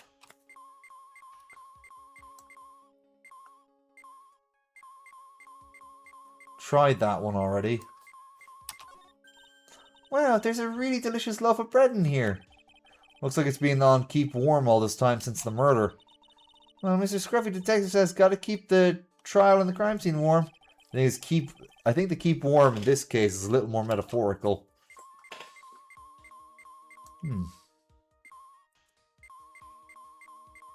That's the fridge, that's no good.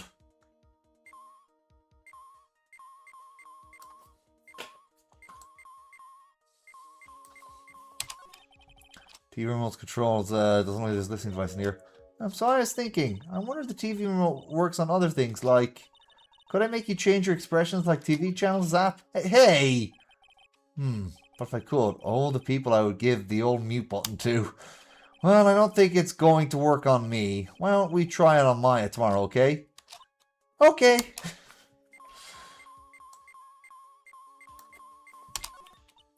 Oh, the water and it's hot. Yeah, that's... Okay. Oh, okay, sounds good. Looks like she's forgotten about looking for the listening device. It is a hot water pot, never mind. I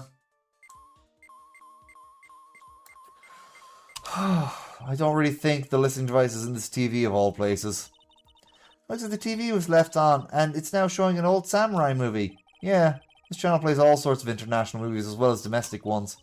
You know, every time I watch one of those old movies, I always think, wow, the Japanese stars are really good at English. Yeah. When I grow up, I want to study Japanese. Should probably keep my mouth shut here and not destroy her dream.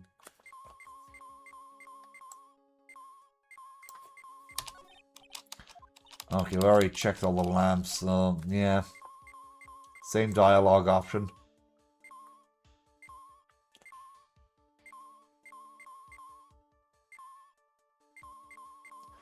Trying to find something that a listening device shouldn't be in.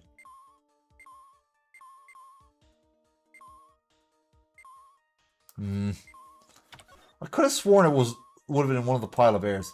No.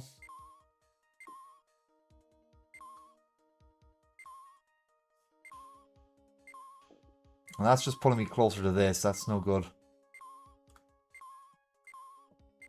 Ah! The bear's head. This is just a giant stuffed teddy bear, right? It's the biggest one I've ever seen. Hey, so did you find it yet? The listening device? I mean... No, not yet, but this bear's eye is... Let's see. A perfectly normal stuffed bear with some really strong radio waves. Sounds like you found the device to me, pal. Let's take this big fella's eye out and see what we've got. No, you can't. Such a violent act. Oomph. Rip. No! Oh, poor Pearl. It's a miniature camera, and looks like there's more. There's a transmitter and a timer. Oh, what a emitter? A transmitter, pal. Jesus, Phoenix, even you should know that one. Oh, now I gotta refresh Twitch dashboard. All I see is a string is you've joined chat, you've joined chat, you've joined chat, you've joined chat. Oh, there's more of that high-tech stuff? Alright, talk. Camera. So this tiny thing is a camera? Yep, it's a pinhole CCD camera, pal. It's a small, high-grade video camera, mostly used in security systems. So it's a video camera. It runs on a battery, which comes with it in a set. But there's no videotape in this camera. That's the only camera part here, pal. The tape record... Ah, but the room Maya was trapped in. Think about it, the room Maya was trapped in, that had a transmitter in it. That had like a satellite dish inside next to a big television, and she found a whole bunch of VCR tapes and a VCR. Oh. Hey, welcome back in. Okay, Yin, here's some stuff you missed. So, we couldn't go talk to Juan. No, sorry, not Juan. Juan's dead. We couldn't talk to Matt because Matt was out of questioning hours. But he asked us to look after his cat.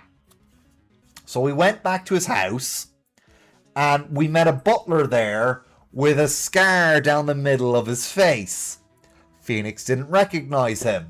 Despite, you know, meeting a bellboy with the exact same face. Yeah. Yeah, but the cat is adorable. His name is Shu. He's a really cute cat.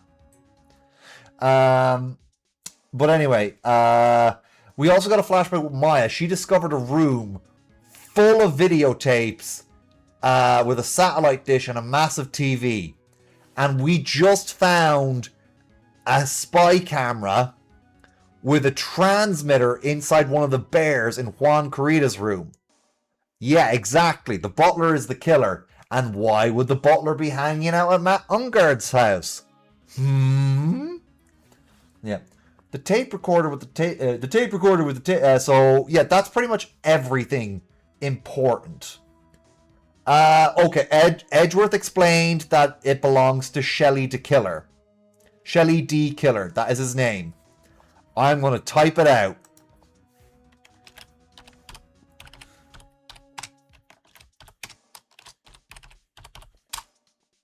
There you go, Shelley D. Killer. And he's the third generation in a line of assassins. Nope, that is his name.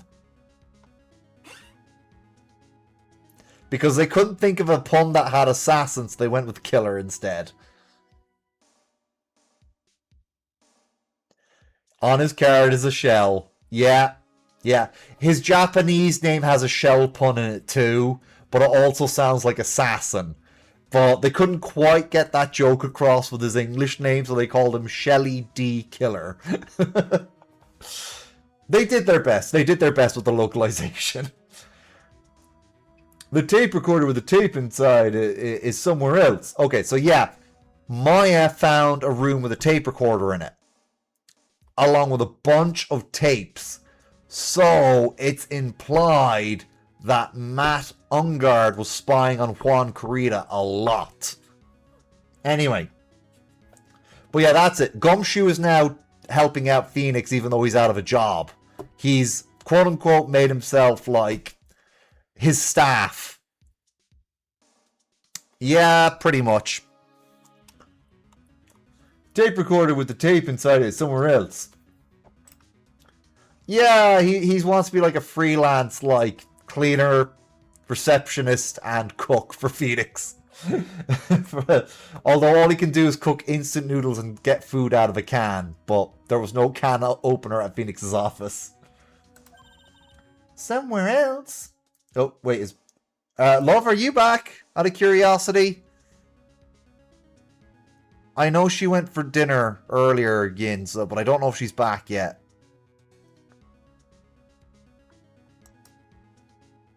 I do see her... I don't think I heard her earlier, though. Yeah, freelance. Well, Phoenix didn't agree to anything. Gumshoe just sort of insisted himself into the situation. Because he had nothing else lined up for work. Somewhere else? The footage is changed into radio waves and it's sent to that recorder. So, it's sort of like a TV broadcast, isn't it? Oh, yeah, that reminds me. The transmission in Juan Corrida's room. Shelly wasn't expecting the transmission. And on top of that,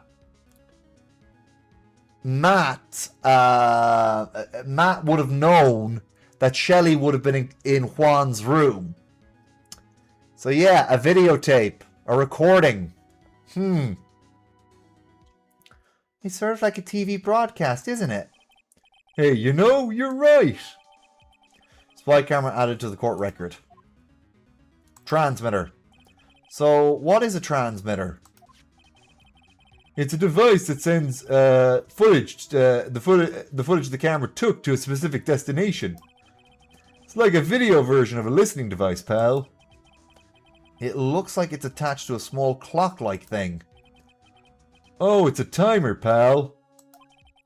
You can set it to turn the camera on and record at a certain time with it. You can set for a certain time? Yup. Let's see. This looks like it was set to start at 8 PM and go on for 1 hour. Yeah, if I'm remembering correctly, I believe the person who hired Shelly to do the job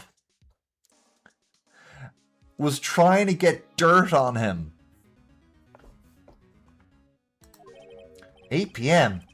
That was the time of the awards ceremony ended. There's no date set, so it's been recording every night, I guess. Mr. Detective, how long has this bear been here? Yeah, you don't want to blackmail an assassin. Oh, Yin. That prediction about Shelly. It won't be in this. It won't be in this stream, but the next one. Yeah. Yeah, and also he's a generational assassin. He's the third person in his family to be Shelly the Killer. He's Shelly the Killer the third, which I think is a Lupin the Third reference. I'm pretty sure it's been here since the night of the murder. Then maybe this camera caught the murder on tape. What? And if you think about the angle of the bear, it's bound to have a clear shot of the whole crime scene, pal. Oh, stuffed bear.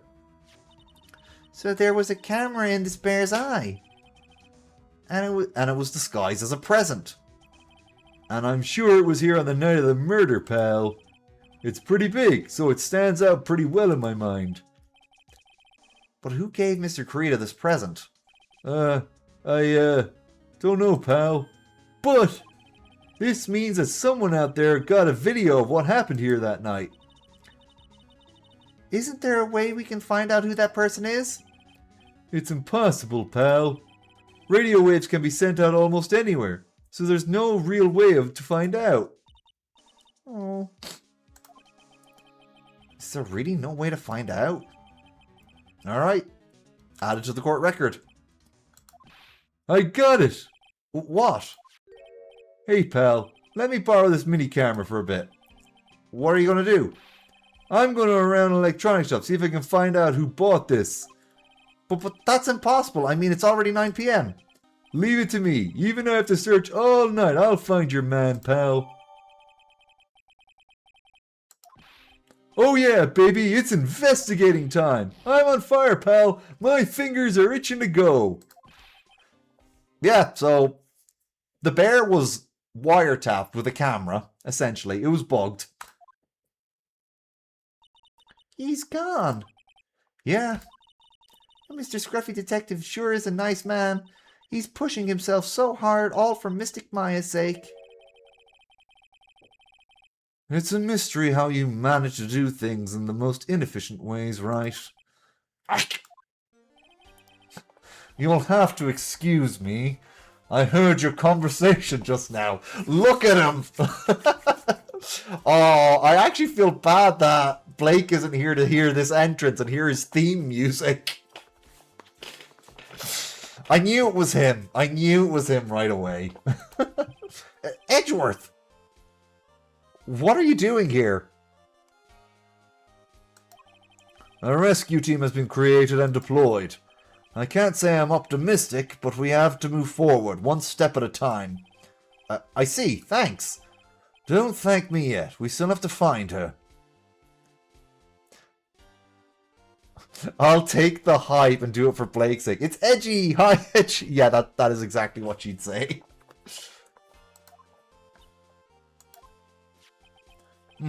So there was a spy hidden inside the stuffed animal, huh?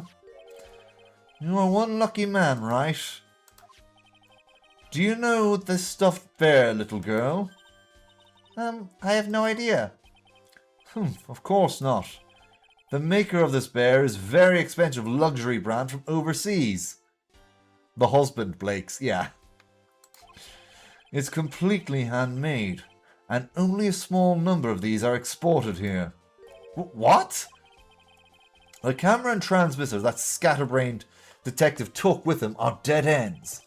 Things like that can be bought anywhere. However, this bear is different. By tracking how it got into this country, this bear can tell us who the buyer is. Can you really do that? Mr. Nick, can he really? Well, I guess so. It's 9 PM. I think I can still make it in time. I'll be taking this for now. I'm sure you have other things you have to do. See you soon, right? Wait!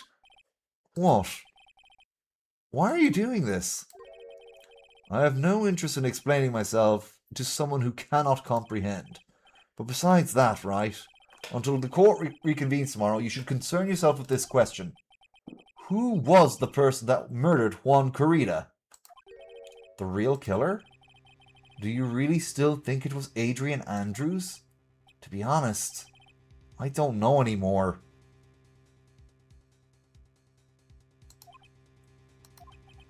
You still have a little time left. Find the truth, right? Everything begins with the truth. Very... I mean, he's actually departed the ways of the Von Karma teaching. Juan Kurita's real killer. Miss Andrews' past. The kidnapper whose sole condition is an acquittal for Mr. Ungard. And this card. Shelley D. Killer. Maya, the only way I can save you now is to find all the answers to this case tonight. I don't understand what your real intentions are, Edgeworth. But as you said, all I can do is find the truth.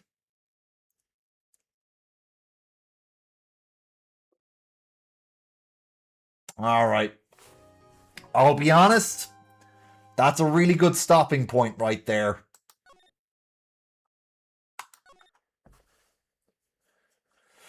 We still have more investigation to go, but honestly, I think we can. We're already getting close to the 4-hour point, and yeah, I think pretty much what's left of the case we can do. Let me just see a walkthrough to see how many parts there are left. Farewell, my turnabout. Okay.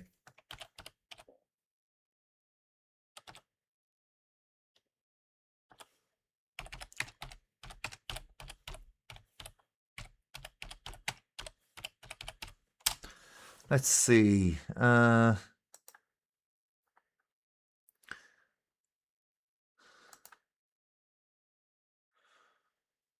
see. Parts. Ah, here we go.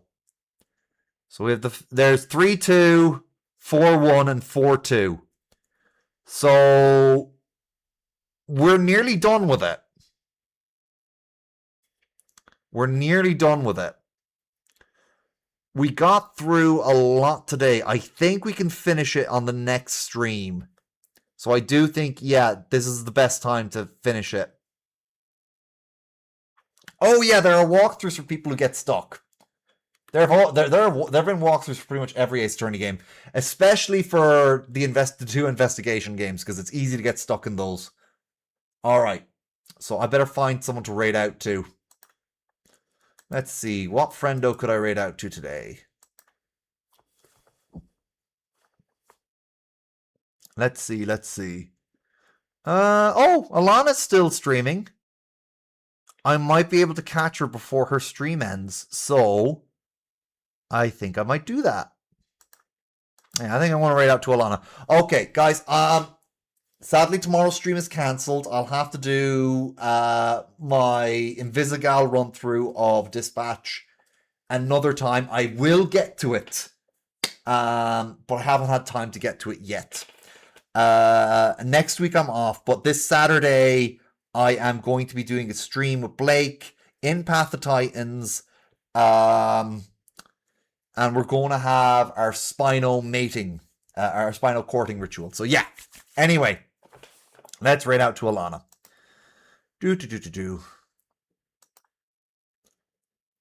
Let's see here now. So beautiful waves. Hopefully I can catch her before she ends. I'd say she's going to be wrapping up soon anyway. Let's see. Yeah, no. She's still playing the game. So we have time. Start raid. We better get going before she's finished. Okay, guys. I'll put myself on stream ending soon. See you next time.